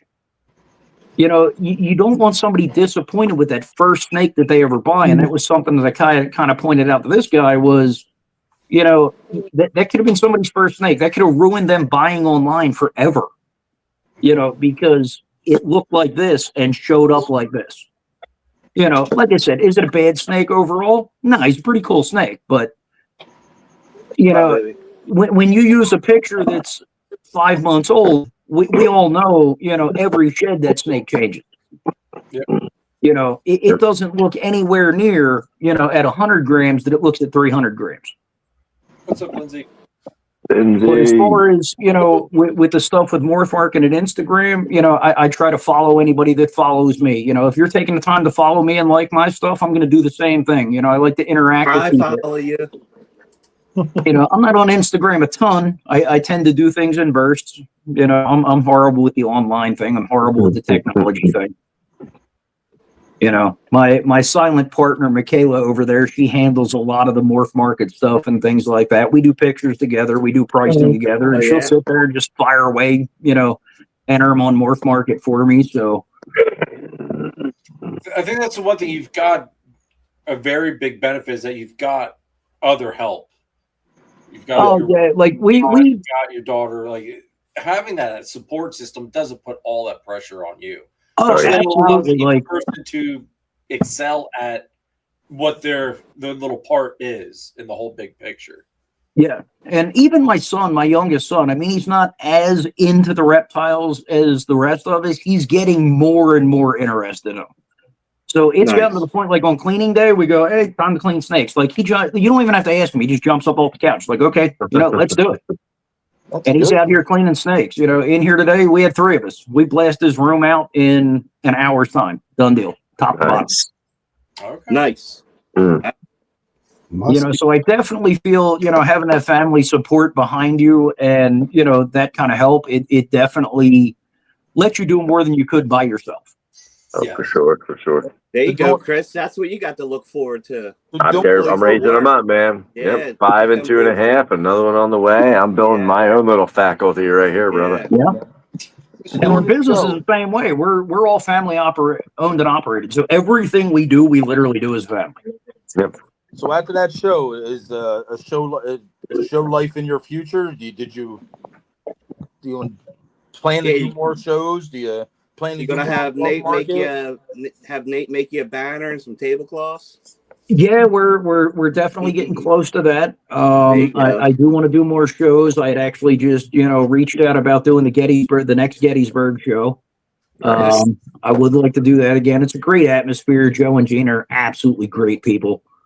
So we had a ton of fun at that show. I definitely like to do that one again. I don't have a whole lot to get rid of at the moment, so I'm hoping by the time Gettysburg rolls around, we'll have more things on the ground. So I probably won't do much before that because we won't really have much going on. I think out of everything we had for sale, I think we only have about 8 snakes left that we've got to get rid of, and then we're pretty solid in the collection though. Oh wow! Very nice. That's Yeah, real good. I just did a trade with a guy the other day. I just traded off 8 of them. So traded 8 out, got 4 back. Nice. So we're definitely running low on snakes, which is good. I mean, I feel like we put them out there at a good price. Anytime people message us, we're right on top of messages. Just like we are with our other business.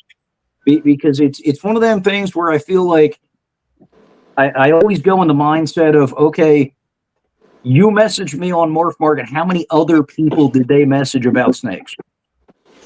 You know what I mean? How much money do they have to spend? When people send and messages, they do send them out to a couple people because most of the time when people are looking for a snake, they have a couple in mind. Yeah. I've talked to a lot of people about And- it. They'll just and it say, comes- looking at this, and that.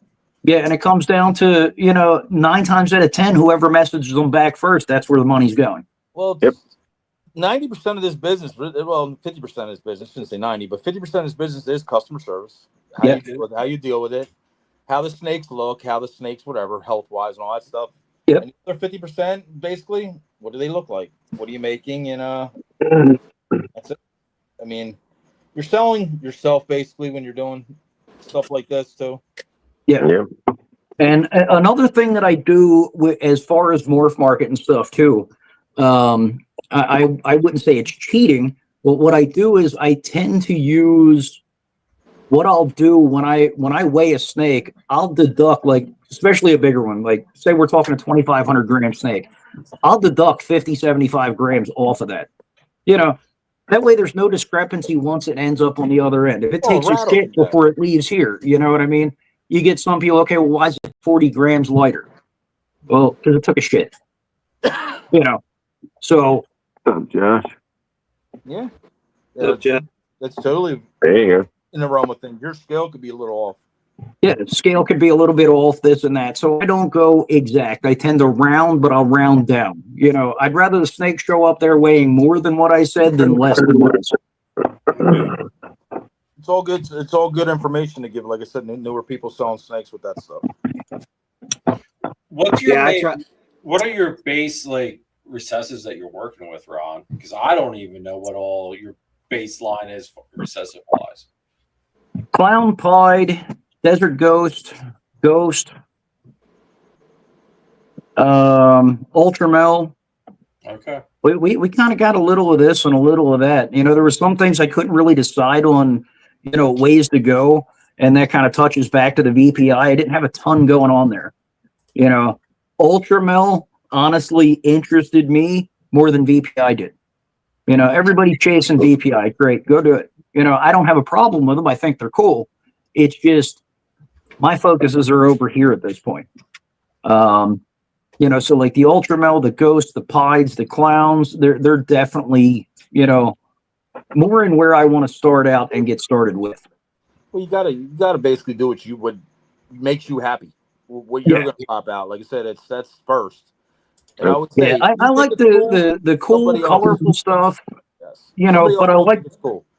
Yeah, I mean, I like the light side. I like the dark side. I like them both. Okay. You know, but I like them ones that pop, the contrast, the colors, stuff like that. You know. I always said, man, you think it's awesome, somebody else will think it's awesome. Yeah. I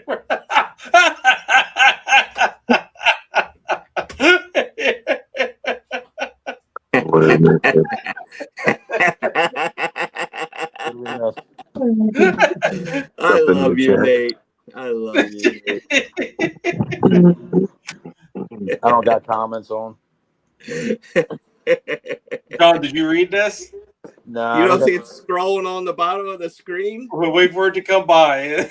Freaking Nate, I tell you what. That was great. Thank you. Thank you. I needed that. All I need to satisfy the night is the chipmunk voice. That's it. My screen too big. I didn't even see that floating across the bottom. I saw a move. I didn't read it. Wow. Very, very clever. Nate, why are you muted? Don't worry about it. Because he's laughing. I was gonna say, I'm like, if he's trying to say something, we're definitely not gonna hear it. Ron don't plan on having any more kids drinking that. What was some like with you doing the massive like revamp so early? What was the hardest part with that? Since you are working with so many different systems, like that couldn't have been an easy thing to do. No, it wasn't. It was a lot of single gene, no het stuff that I got rid of, though. There were things that, you know, did have hets. But what I did was last summer when, you know, John went through and did a house cleaning, a lot of that came to my place. So that opened up a lot of possibilities with visuals that I didn't have, which kind of made it easier to get rid of all that het stuff that I did have. I see what you did there. There were some of them, they were kind of tough to get rid of. You know, I'm definitely not looking forward to the future of having to do that. You know, because I feel like we went through 3 different times. You know, we went through like first round to get rid of, second round to get rid of, third round to get rid of.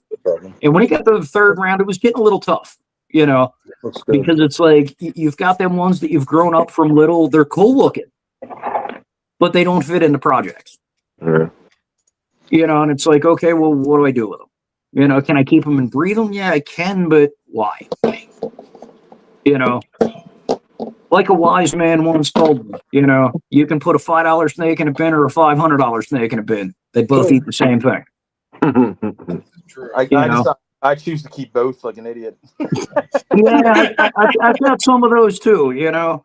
Like my daughter's got one that she keeps telling me, she's like, I really need to get rid of the snake. Like, really need to get rid of the snake. But she won't get rid of it.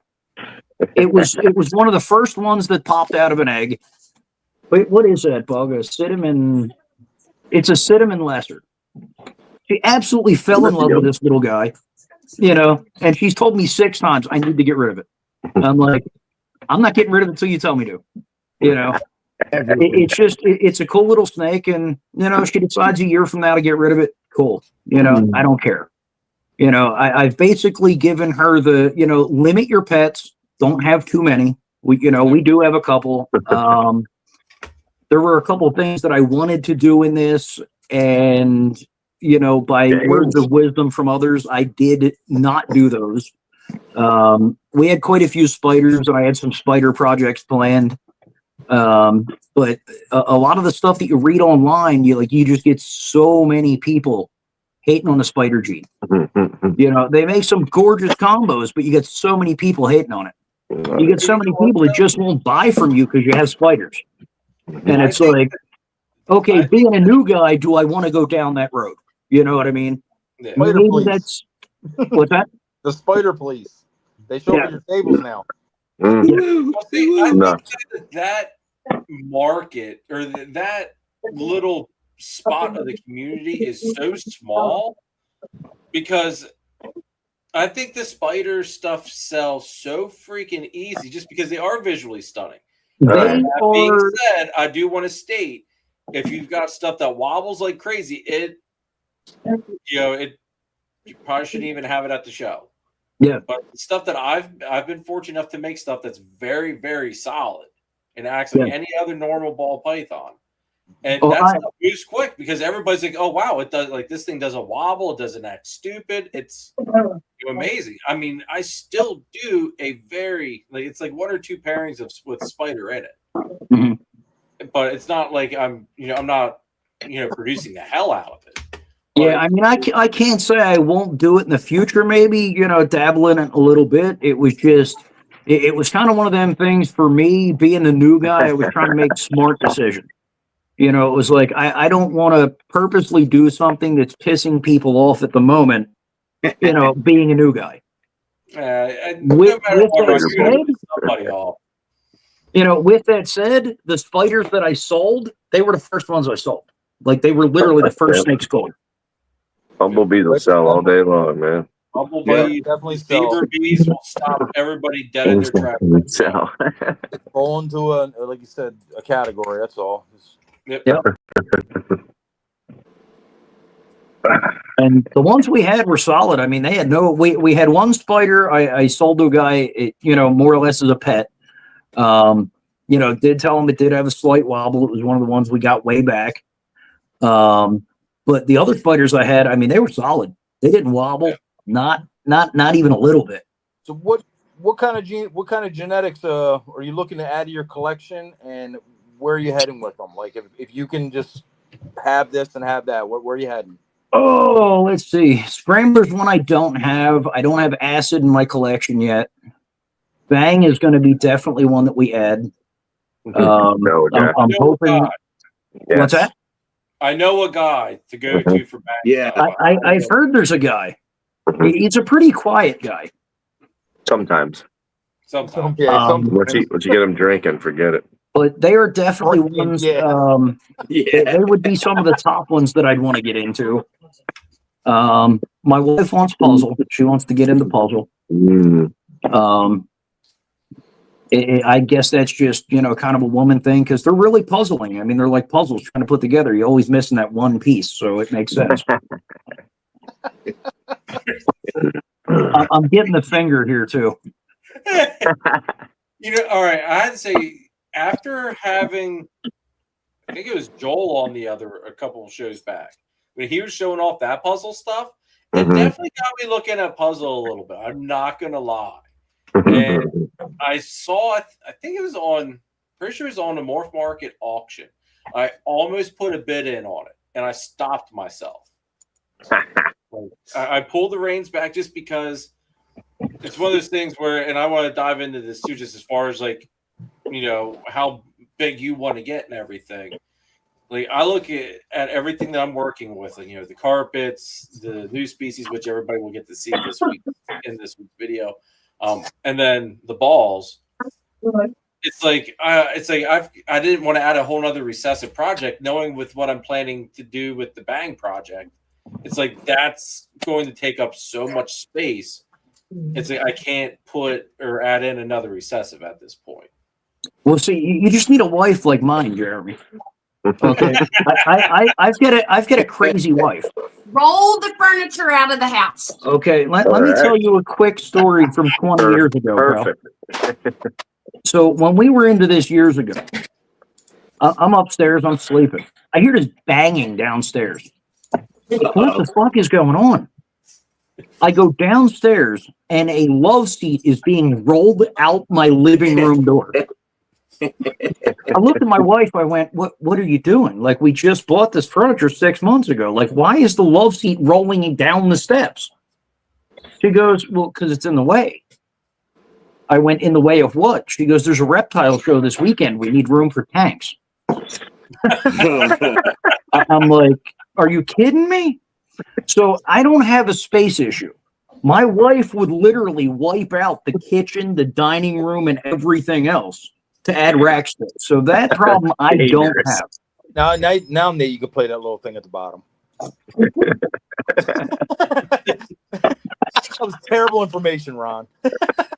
Terrible. No wiping out kitchen. Yeah, my wife would not do that. John, you know my wife. You know she'd do it.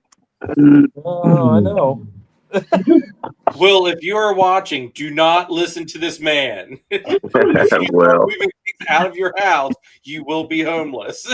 Right. Will be trying to marry my wife. I'm only taking responsibility for 3% of what this man has said.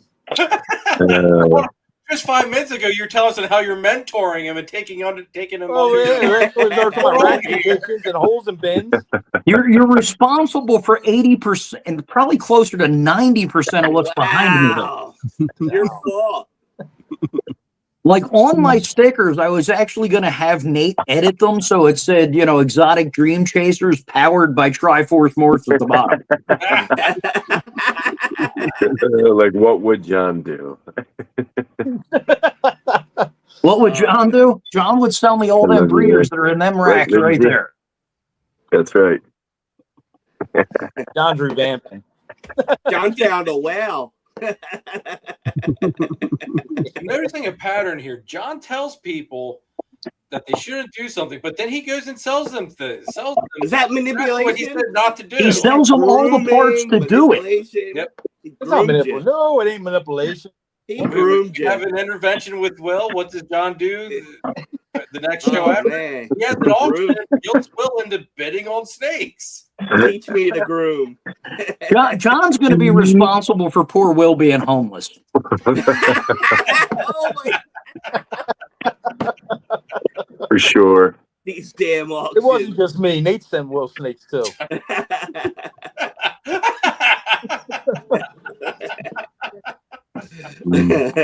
No comment. We can't just throw John under the bus though, because his wife is responsible for the 19 crested geckos I have too. That'll do it to you. It's a family grooming Did you get affair. rocks too? Did you bring all the rocks? all the secrets away, Ron? No, I don't have any rocks yet. Don't have any of those. Christine's the mastermind behind all this shit. You just wait. You better get a China clock. Christine's like, hey, I got a breeder for you. I got more. See? Right in your wheelhouse. I tell her all the time, I was like, you're like a pusher. I know. I just got done saying the other day I got 2 racks unplugged, and Christine's like, I got shit to fill it over here. Plug them in. I love it. Are you planning on adding anything else other than the balls and the cresteds? Or are you just going to kind of stick right there? Yeah, I'm interested in hearing this question because this man, when he started, was so laser focused. I'm only doing one thing. I'm only buying so many. So if this answers outside that realm, it's gonna be interesting. So go ahead, Ron. Can somebody mute John over there? John, can you handle that for us? Nate, can you get rid of John for us? There you go. We got So I'm definitely going to get into Argentine boas. They were always one of my favorites back in the day. Argentines were just love those. Rob, John, I have talked about this to Ron. The carpets are on his radar. Yes, carpets are. Actually throw that out willingly, or that would have to be injected out there. But. Jeremy, before this damn show and looking at your carpets, I never even thought about it, honestly. And the more you pop them out and the more you talk about them, then I go looking at them, and it's like, I'm probably going to end up with one of them too. You just wait till you come to the barbecue, my man. And wait till you come to the barbecue. I think the reason I want a carpet so bad too is because Jeremy's always saying how mean they are and they're biting them and everything else. I gotta have one. Hold on. Are we talking about the same damn carpets here? Yeah, well, I mean, you use a snake hook to get them out of their enclosure, man. No, that's one I used this whole shit out. Okay. Oh. And that's not even the one that bit me. All right. The one that bit me was the one that's never bit anybody in its whole entire life, supposedly. Doesn't like you.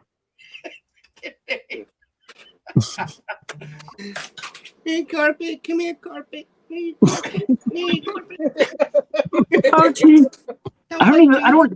We have a snake hook. Do you know what we use our snake hook for? I don't think I've ever used it on a snake. But it does work handy to get shit that rolls underneath the racks. That's the only thing I ever use a hook for. Jamie, I do have a zebra growing up in the rack. She was from Mike Curtin. It was Clockwork 2 Lady. Bruh. I just got rid of a sweet girl. But no, I do have one zebra female growing up. I think I might end up with a couple green tree pythons at some point too. Nice. I agree with you on that one. I support all these decisions. That is. Mhm. We had 6 green tree pythons back in the day.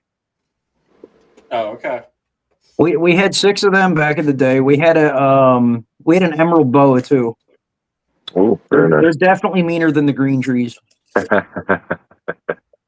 See, the green tree I had years ago, she was a sweetheart during the day, but a complete and utter bitch at night. Like, if you got within 5 foot of her enclosure, she was smacking the glass, trying to get you because she thought any movement was food. Yeah, it's hungry. I never had that problem with any of them, but I've always had this crazy rule with my animals. Even my ball python, like none of these guys are bitey. Even the females, that are gravid, laying on eggs and stuff like that, like we can reach right in and grab them right out. But it's because of a house rule that we have, and I mean, it might go out the window at some point when we get bigger. But if I open a bin and they hiss at me at all, I snatch them out until we're friends again. If they're striking and biting and stuff like that, I will not put them back in a bin. We'll hang out for 2 hours. I don't care. Until you get rid of your attitude, you don't come back in a bin. And that's the way we are with all of them. And if you get a baby carpet, you better plan on sitting aside the whole day then, possibly. Yeah. Oh, I will. Put them in timeout. You got to break them down into sessions. Because that zebra that Jamie was asking about, her and I, right, like she'll be fine, and then right when I'm about ready to put her back, she'll snap at me, and then we'll go back to square one. We'll work a couple more minutes, and every time we're almost back into the tub, and she's biting me again. It's like, God, stop this crap! I want to put you back, damn it. I've got an unpredictable hide banana here that the guy I got it off of said this thing is so unpredictable. He's an absolute sweetheart. I just don't think he liked his previous owner. Come from John. Could be. That could be John.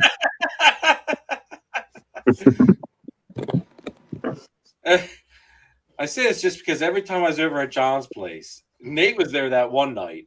We were sitting there around the great table, and every snake John pulled out was biting at us. And he's there telling us on how these things are so nice. And every single one is snapping at everything that moved.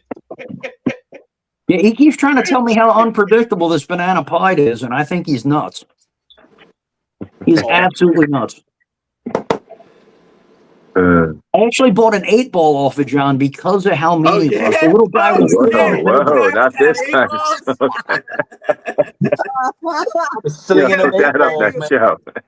Where were you at Gettysburg? Yeah, right. Chris was falling asleep. I know, right? Falling asleep in my chair. Wait, is that different from any other show, Chris? I thought you always fall asleep in your chair.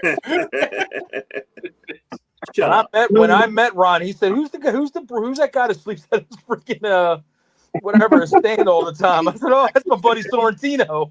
That's Sorrentino. He's like, "Dude, he had a snake down there. I freaking was checking out. The dude was sleeping." I did. I stopped by your booth one day, Chris, like way back, and I'm like, I said something. I'm like, I stopped at the dude's booth, and like he didn't even know you're there. He's like. Why did you wake me up? Bro, You want to hear some Well, funny you were fucking a You, serious you got to put a fucking bell on the table, buddy, that says A ring serious bell for customer would service. have woke me up. Chris did a Repticon Oh, one I'm year. getting him a bell. He did a Repticon like 2 years ago. He fell asleep. I had his display on my table for freaking the whole show. He didn't even know it was missing. Oh, fucking mother. He's like, my fucking display's missing. I'm like, yeah, that one right there. I took it in the morning, bro. You didn't tell me this shit like 2:00 in the afternoon. That's so cruel. So evil. It was so funny. I almost sold a snake out of it too. That would have been even better. He thought somebody finally bought his snakes. He was losing his fucking stupid fucking displays. Oh, God. Whole fucking display, dude. Whoop off the table.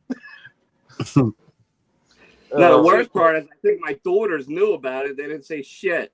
They were sitting there. Yeah, they were sitting there. They probably Yeah, weren't I even know, paying that's what I'm attention. saying. They didn't They say figured if you shit. ain't paying attention, they're not going to worry about Oh, it. yeah, fuck it. John's just stealing the display. No big deal. You see whose side they're on, Chris. Oh, yeah. So how big do you want to get, Ron? Like, what's your that size that you're like, this is enough? You know, Jeremy, I've just given up on that one. Because when we started, you know, it was like, okay, I think 50 is more than enough for anybody. Well, then we hit that 50 mark, and there were still cool snakes I wanted. So then that got bumped to 75. And then at one point we had 250. So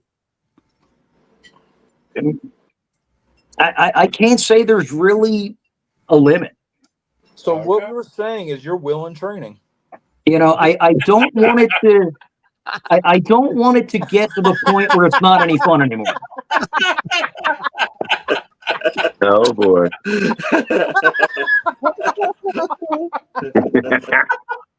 I got to get with Will and get one of them shirts, man. That one right there. Oh, shit. God. Perfect timing, Chris. Perfect. No, I do wait for them auctions too, man. Wait, what did I buy? 4 at the last auction, I think. Did you? Did you get all of your snakes from the auction? Yeah. Did you get them all? Okay. All right. As long as somebody got all their snakes from the auction. I know this guy, he got shorted one snake. He's still trying to sell that to Mel. Yep.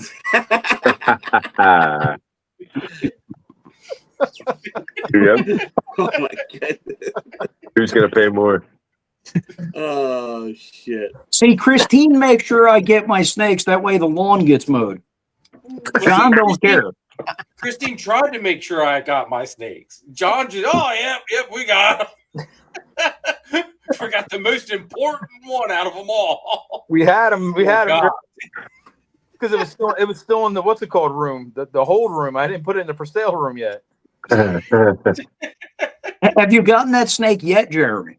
No, Hell no. Jeremy will get that snake Hamburg. Oh, If look you- at it this way, Maybe. man. You bought the snake and he's bid it the last couple times for you. So, you know, Yeah. it's win-win there, buddy. See, the thing is, Jeremy would have got that snake. He probably would have got it this week if he would have came and picked up his computer instead of freaking asked for valet to the show. Ooh. Okay. What can I say? I'm, He wants you to know, be treated like a princess. I get it. He was out here Friday too. I like that service. Yeah, and couldn't even come out while we had the trailer open. We had to wait and do it again. Oh yeah, we had to block the trailer and Oh, open wow. it again for His Highness. Wow. Huge inconvenience.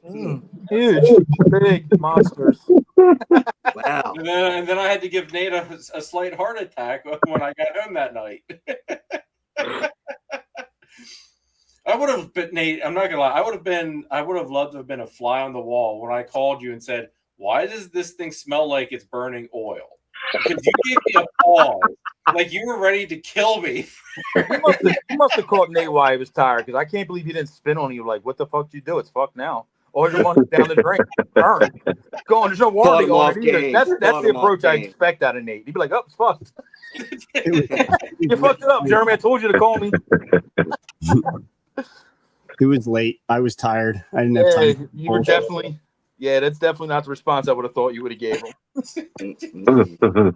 It's just a very the pause was there, and then I can just hear Nate you going. were told to call me before you turn anything on. Yeah. Just hear you saying the story, and Nate goes, "And Your box made a good oil rag. he'll be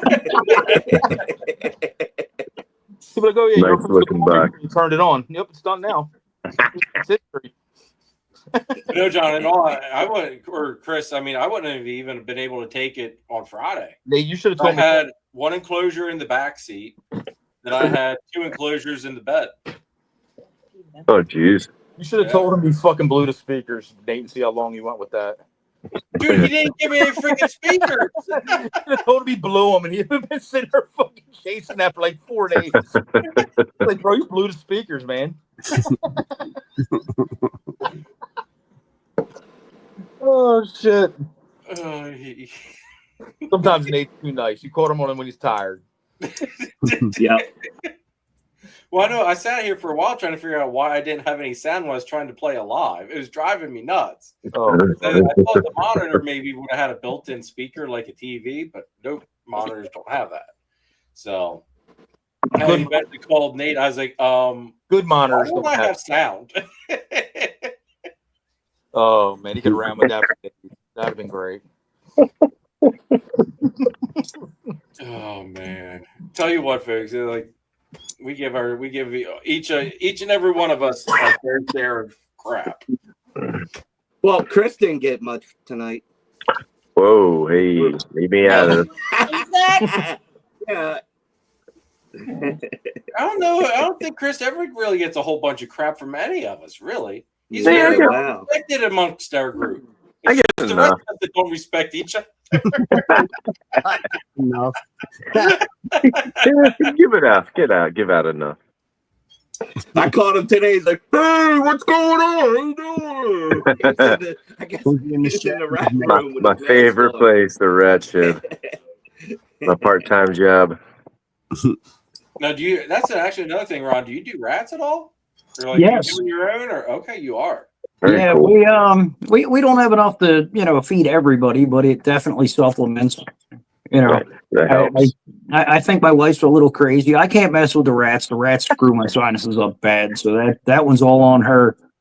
We told her a million times she doesn't have to do it, but she loves it. And I think what she loves about it is she knows we can't go down and mess with the rats, so it's like a break from us. She go down there and screw with them rats for like 3-4 hours. She can hide from you. You doing softwares too, or? Nah, she tried breeding some sulfurs. They kept eating each other, so she said, "Fuck them, she ain't doing them." And we only have one snake that is absolutely stuck on sulfurs. Will not eat anything else, and it ain't no big deal. That's But what I do, like, we don't feed any of our small, like the pups and stuff like that. We don't feed any of those. We let them all grow, to bigger sizes. So Okay. it cuts down on cost of buying the bigger feeders rather than the smaller feeders. Right. So Very nice. Yeah, we need to do a show of rats versus sulfurs and all that stuff. Oh yeah, great debate. What do you do? What do you do in the situations of switching and all that kind of stuff? Mhm. What do you do if you have one that won't freaking switch like I do? Now seen proof positive that ASF feeding is a good thing. So definitely can go deep into that. As you said, you have to go play with rodents to have quiet time.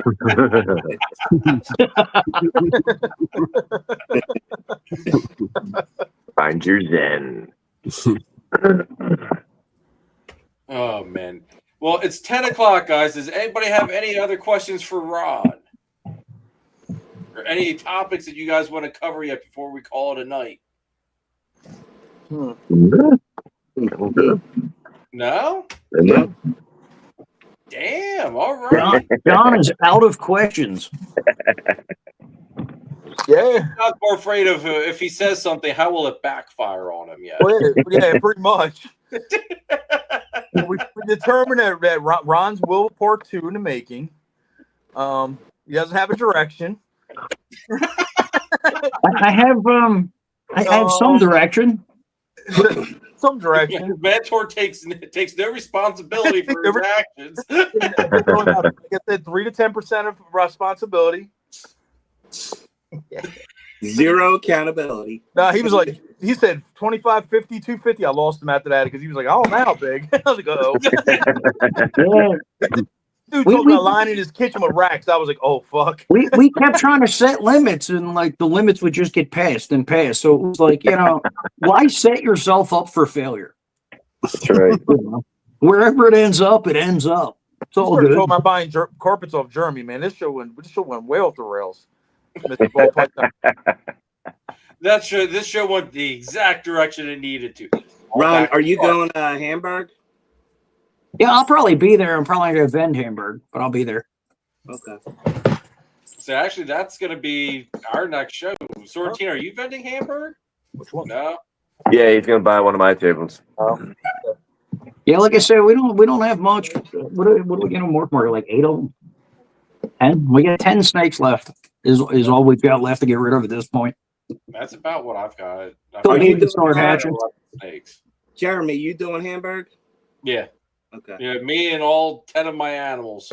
Like I got literally, I have like one didn't display start. I drag out to make 2 displays for. I don't know when these guys want to get off. We didn't do this. Show us a handful of your favorite snakes. Oh shit! Yeah, we didn't do a show and tell. All right. Show us like a Show us top what five. you got. Good catch. Where do we want to start? What do you guys want to see first? Pastel. What are you most excited about? Like, what are your top, like, just say a top 5 snakes? Like, what you're growing them up? What would really get your blood going? Oh, Get you I jazzed did up. time get a thing for bananas. Give me the stranger over here. Na-na-na. That's a big thing Yeah. for Nashville. Chris has a big thing for bananas. Oh, congratulations. Big banana. That's one of my favorite little guys. Oh yeah. That didn't come from me. That came from Nate. Classic. Yeah, no, I had to get some quality in my collection. I bought one from Nate. Yeah. That's what Fire. That's right. Cypress Mojave or Cypress Stranger? Cypress Stranger. Yeah, that was a good deal, dude. That thing was sweet. I'm down to 2%, Ron. So Yeah, I wanted that one. took another percent off. Oh, we got But you know what, Ron? You know what would go good with that? What's that? You know what would go good with that is that Mojave Carpet. cypress that John has that he had to have from Nate. Let's not go there with that fun.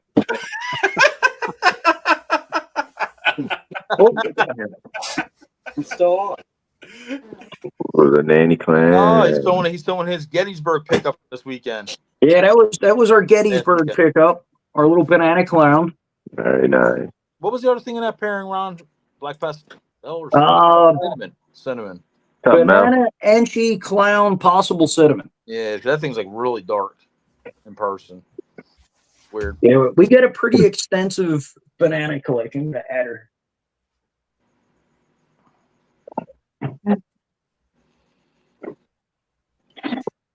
This is why it's nice having assistants. I don't even have to get up to get them. I don't know where they're at anyway. So give me 1 second here once, Ron. Julia wants, before we lose her comment here. Julia, there you go. There's Trinket. Nice. Is Julia buying a snake? I know. I was gonna say, when's Julia? I think she's in the process of getting everything worked out. Come on, Julia. You gotta seal the deal. I'm tired of seeing this thing. Joking, totally. I'll start the bid at 80. I'll start the bid at 25. Damn, some harshness from God. Ask Nate what'll start the bid at. I know what Neil started at. Free. I thought we were being generous. Nah, That just cool banana adder. Banana lesser adder. Banana lesser adder. Nice. Nice. Interesting. That's the one that you just got in, isn't it? Yeah, this is the one that's on my Instagram. This is the one that caused me a lot of issues. It doesn't look like What? it there, Jimron. What's that? Are you editing this video right now? Doesn't look the same. It doesn't look like the same snake I bought. Oof. Cool looking. So it's okay. Yeah, I It's think one of there's my lots favorite guys. It's there's a my lot to wife's do with absolute that. probably favorite snake in the house. Wow. Nice big. That I don't know super if Matt's pastel watching, DJ. That came from Matt from Ball Python Shed originally. Whatever his name is. Is that what Yep, it is? Pastel GHI Desert Ghost. Yeah, I said it right. So that's nice. Full Python project. Yeah. Ball Python Project. That's not shit. I'm thinking. I confused Josh him with Jackie. Jack- Yeah. Yeah, that's Josh Jackie. That up. Sorry, man. Red Strangers. Freaking That GHI is nice. I yeah. gotta say, he put Adder on my freaking radar when he showed me the one he found. Yeah. that Adder's got eight some got room, it. man. Oh, yeah. Nice dark. Stranger Pied. Stranger Pied. Oh, damn. Head for clown Oh, female. Damn. And heifer clown. there you go. That's That wonderful. came from Josh Jackie. Yep. And it's a girl. This one's a girl, yeah. Sweet. Nice. It's one of his good auction snakes. Josh is a cool dude, man. Yeah. Yeah, this little guy, he's a banana stranger. Oh. Head for clown female maker. Oh. Very cool. Oh, look at that pattern. That are so nice. A little dude in person. He's like real nice and dark and. Well, I like that the dorsal stripe on it. Like it's very GHI Mojave banana-esque. Yeah. Very color tone. Looks a lot like a mahogany banana.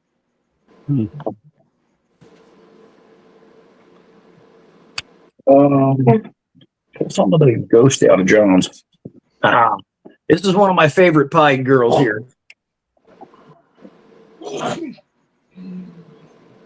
Big old girl. Yellow belly.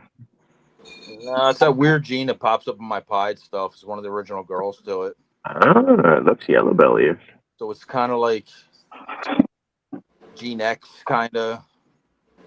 Wow. I don't know what it just takes everything and makes them brighter. A big girl. That's the box of chocolate. Yeah, it's whatever that gene is in them, and they come out insane when the babies pop out. What are you pairing to her this year, Ron? Paired to a banana pie. She is paired to the banana pie. Very nice. Banana, deep, thin, yellow belly. That is also of John's with the crazy whatever is floating around in it. It's an orange dream citron, yellow belly, pinstripe, banana pied.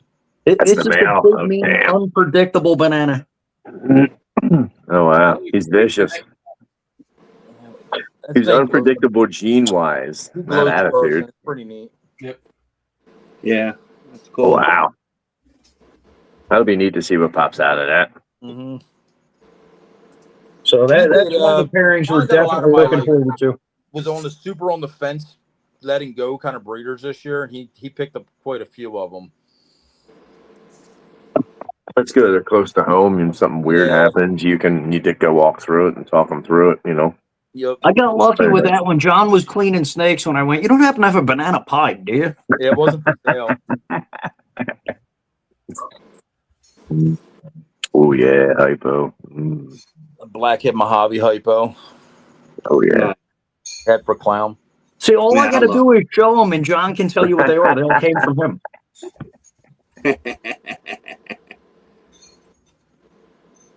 Yeah, you bought a lot of fun little project makers like Black Pastel, Possible Vanilla, Head for Clown, Ghost. Nice. That's the Black Pastel Hypo Double Het Ultra Cryptic Possible Orange Green. That's an Ultra. Never mind. That's the visual double het. That's the pin Ultra Het Ghost or Ghost. I think might be Ghost.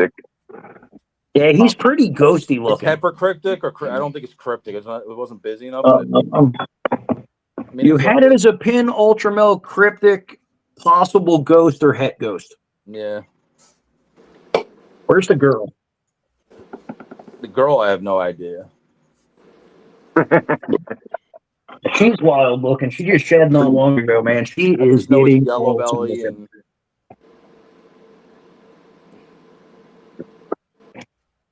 and Yeah.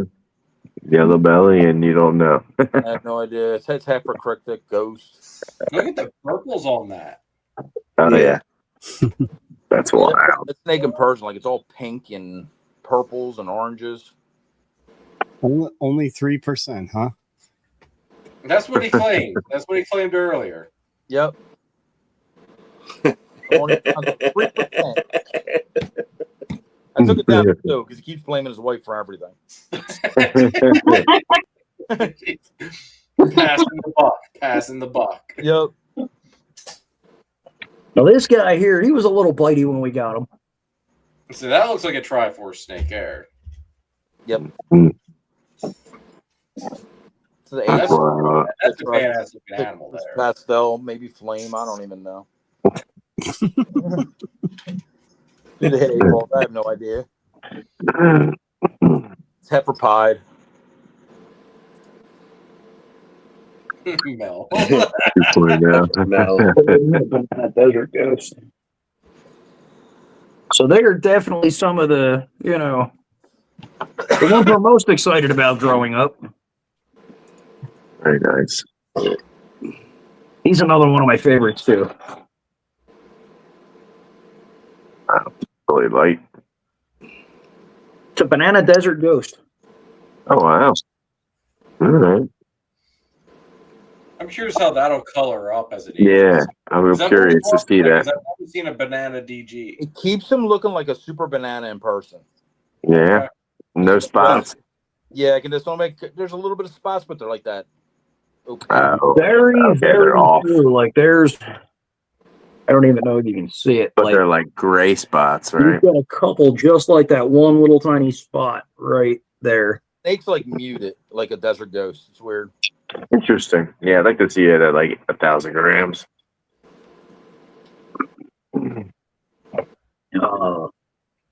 Geos. All our snakes got names too. That's another fun thing that we do. That's pretty cool. I like all the patterns. Enchi pie, light pie. Is that your Enchi ghost pod? Yeah, that's my Enchi Ghost Pied. That's Yeah, that is. I got him crazy cheap on an auction too.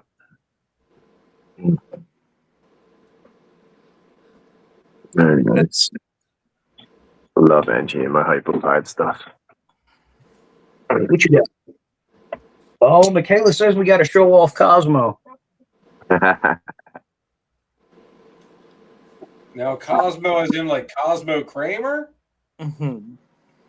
Cosmo is in. It sounded good to her when she named it Cosmo. That's a Zach Shenanic snake. Oh, Zach's.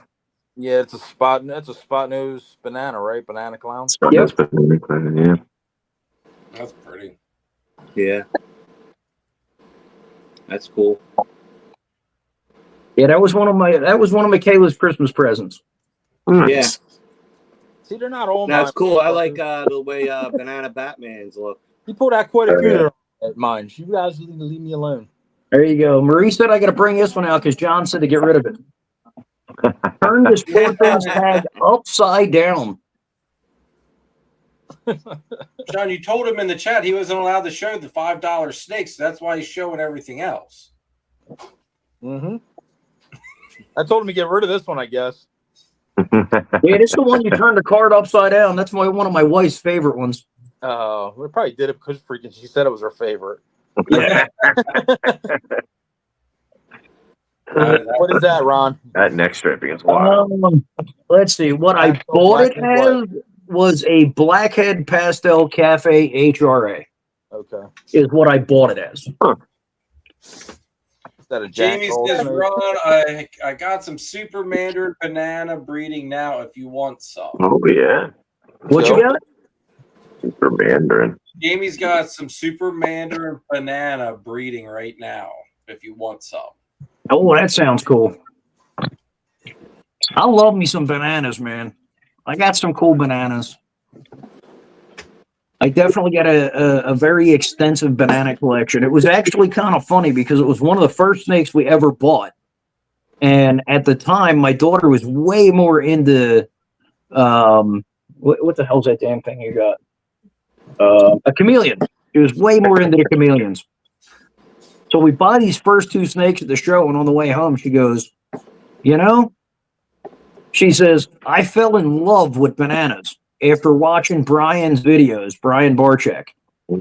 She says, out of all his videos, like when he yanked out the banana, it caught my eye. I had no idea this girl liked bananas until we were on our way home. So it was kind of crazy. And it was one of the ones I always wanted to. I don't know. I've just always had something with bananas. Everybody. What's your pairing this year that you're most anticipating or most excited for? If it lines up. I have a pairing together to make gray matters. Okay. I would say another is my chocolate banana. I get the chocolate banana to a spot nose, red stripe, yellow belly. Go ahead, John. Finish that. What is it? Fire, spot nose, red stripe, yellow belly, head clown male. Yep, that's him. There's that big girl. He could shoot for basically chocolate pompeys and all that stuff with that banana. Yeah, it's one of our coolest ones. Nate, has anyone made a banana bang? Yeah, I have. Okay. Yeah, we have. I have a few, I think. John has some too. Yeah. Yeah, I don't think I ever saw one. I said, I've never seen that. That's big girl. That girl get ready to pop. We should hopefully see. We'll see. I got a banana clown bred to the bang clown. Back over, every one of my snakes Nate had him when I brought her back home, and she started growing. So I'm hoping to God that maybe she's took him. We'll see, but she's definitely going. So hopefully we get to see the clown version of it. Yeah. Let's see. Which ones are you guys excited about? What do you want to see? I like all babies. Yeah, my wife just wants all the babies. One of my biggest ones is probably the best. I would have put her face on his shirt. Maria's great. She's so Yep, excited. just like that. I want to see babies. That's awesome. Show her babies. Yeah, John's like, you have no idea what you're in for. She's like, babies. I love babies. She don't care how many there is, man. She's a trip, man. Goddamn. One of a kind. My wife is nuts. She is certifiably crazy. So you go there and say mean shit like that. Come on, leave that woman alone. That's a support. We know the truth. That's awesome. You decided to say I do too. I definitely did. And she drives me as crazy as I drive her on a daily basis. It's definitely a team effort. What I say about my wife, man? She said I do. I said, so you're half responsible for this bullshit we got going on, right? Well, now she's fully responsible. Well, now she's see, I think the part that I don't like, John, though, is when I'm at your place, and we'll say something smart ass and we get the identical looks from our wives. Oh, yeah. That's scary. Oh, those two together are not good news. No.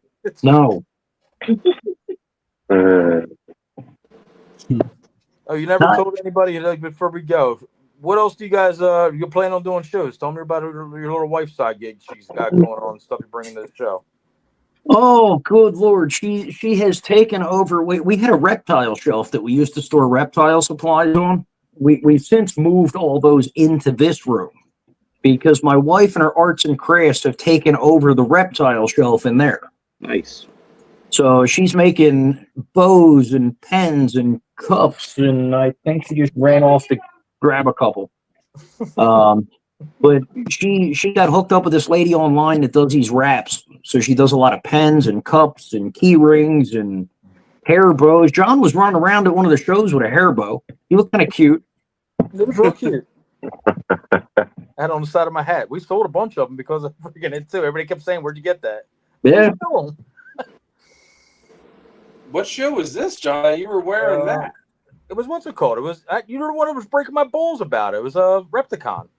It was the Hello Kitty one. It was that real big crazy boa they had on the head. Hello I had it Kitty. here on my hat actually. It was like just this.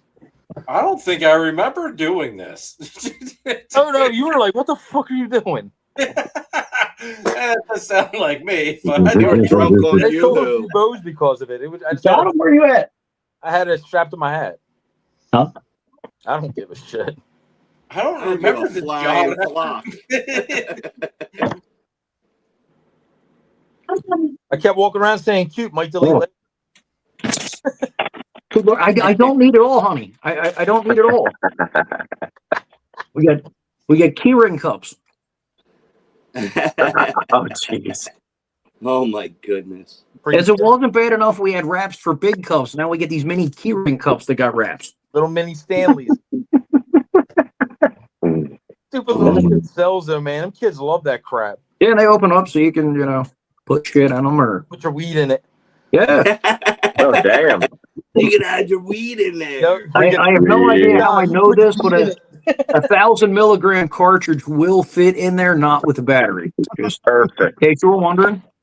A friend of mine wanted to know. He's got all kinds of cool reptile wraps. That's pretty fun. They're pretty decent cups. Nice. So when you gonna make shirts? I need a shirt. That's in the process. Yeah, we want to get shirts done next. Or pens.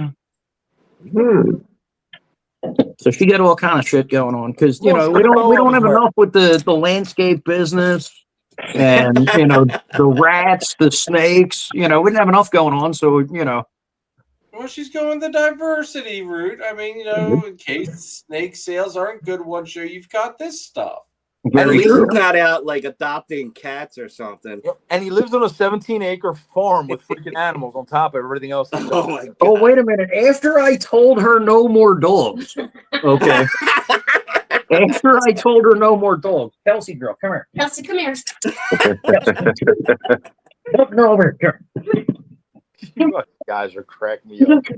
We end up with this moose. Oh, dude, that thing's awesome. I take it. I want it. That dog's a sweetheart. Dude, Oh my they're goodness. so awesome. We rescued her right before Christmas time. Is that a Burmese Is that a mountain dog? mountain dog? Yeah, Bernese Mountain Dog. Yeah, freaking badass. So her quick story was she was owned by a guy she got kicked and beat and everything else. The dog she had no What up, shelter, Marcel? lived outside. Marcel. So we borrowed her with no intention of return. Yeah, she's awesome. and brought her here and she's doing much better. Oh, yeah. Gaining weight, so she's happy. Yeah, dude. That's awesome. Key rings, She's back. piles of key rings. Back. She's like, you're not done talking about me. Yeah, right. Oh, she is a trip. She is an absolute trip. So I'll tell you what, though, she's been a great dog. Like from the time she came for being an outside dog, I definitely would have thought she would have been a lot worse in the house to begin with. Yeah. The dog has literally had 2 accidents in the house, and we've had her since the first bad storm that we had in the winter.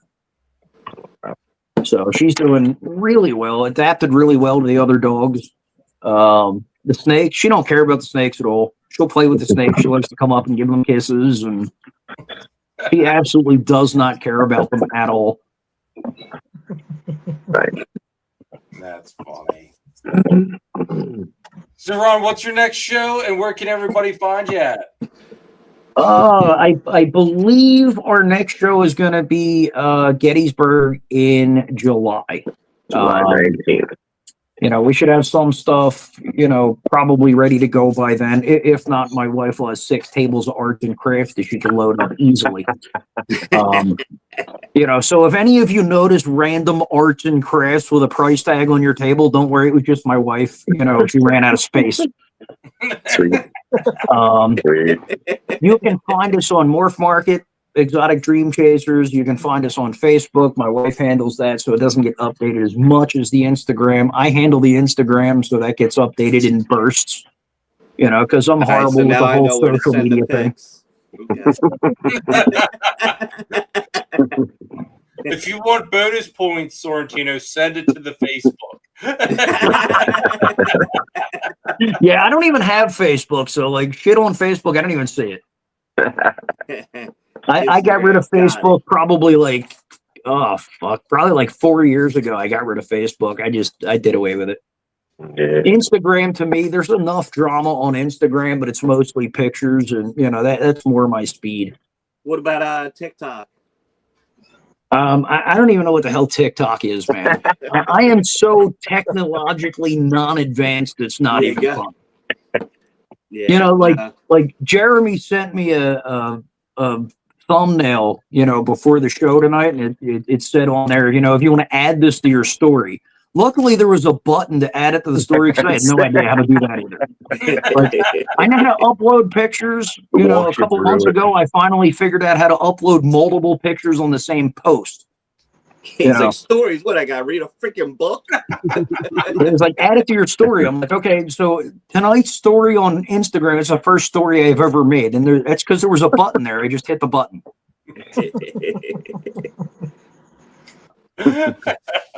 I am terrible with technology.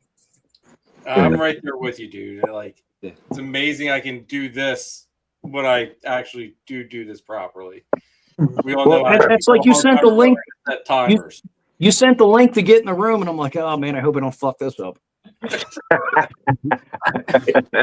like I can do it. You can do it. Like, you can do it.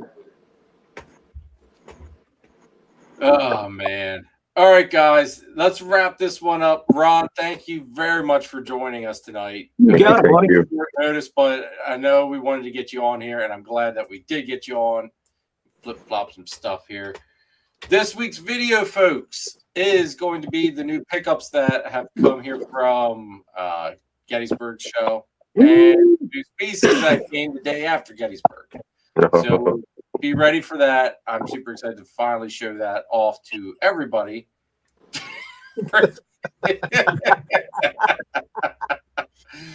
So that picture works a little bit better than Will's. I almost think. I don't know. Chris, you are so lucky. The pictures that I did are not rated for this show, pal. Oh, you got pictures of me? Oh, you have no idea, man. Oh yeah. Man, Chris, grab the picture of the bosom buddies and put him and Will together. Yeah. Right. Oh God, Mr. Ron, you definitely gonna have some memes after this damn show, buddy. I want to have them juggling ball pythons. They're coming hot in the chat.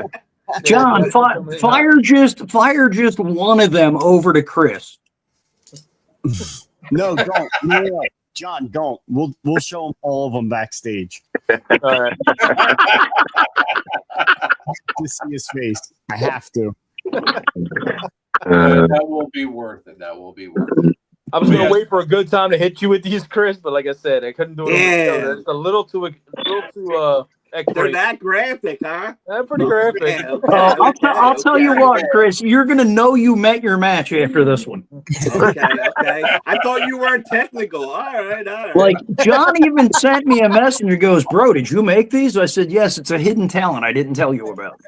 The same hidden talent that Christine used when she redid my snake room by clicking the alter with AI. Dude can't hit a button for story, but he can. He can make a meme of Chris. Cut and paste. Make mean memes. Oh God. Man. Next week's live. Let me see here. Wait, I'm making bosom buddies. Next week, I actually don't have anybody booked yet, so maybe we'll do next week as that live that you were talking about going over like rats and ASFs and. The only way we can do that show is if Nate's available. That's going to have to be a Nate available. Okay. Show. Nate, What's that? Sorry, I'm not available. Yeah, like I said, that's a show you're gonna have to cover because, like I said, you're the one that does the ASF. on a different level. April 13th. You're now what, a year deep on that now, Nate? About a year deep since the switch over? At How least. deep? Balls deep? 2 years. 2 years? Oh. Doing it more than that. I've Balls been deep. solely feeding that 2 years. Okay. We'll figure it out. If Nate's not free, we'll do something else. Because I know you had said something, John, about doing a live based on like just things to with hatching season coming up, getting your incubators ready, like Yeah, kind it's of managing checklist. snakes, getting the racks before the snakes are born, all that good stuff. We can do over a whole show of that crap. yeah. So we'll figure it out because that's the one nice thing. I do enjoy having those open days like that because we can inject kind of little shows where Nate's little banner that he so elegantly came up with here actually may pertain and may not pertain. Is that it, Nate? Yeah, there you go. There you go. Hold on. Bosom buddies? You got to send him over to Jeremy so he has them at his fingertips. Jesus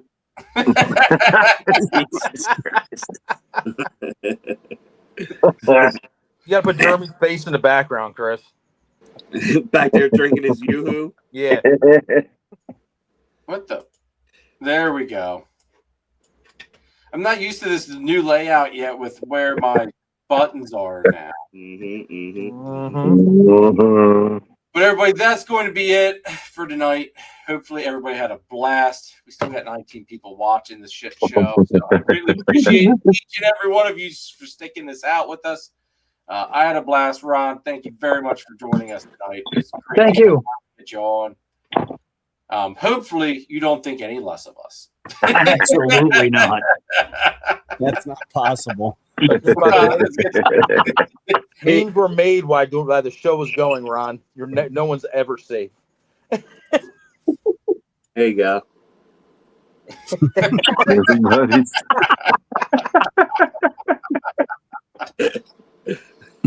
The Yoo-hoo wave. Oh my The little screenshots of the show. Chris said, I need a pick. We got them.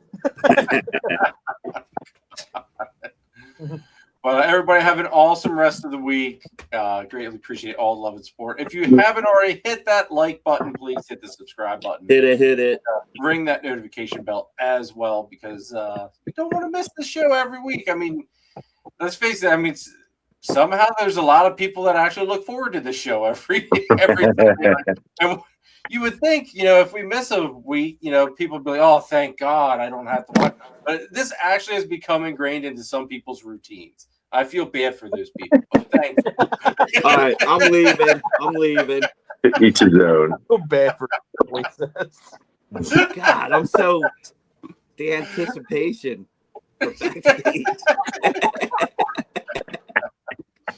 I'm so sexy. Have a great rest of the week, folks, and we will see you here next weekend. So Maybe. have a good one. Catch us later. Cheers.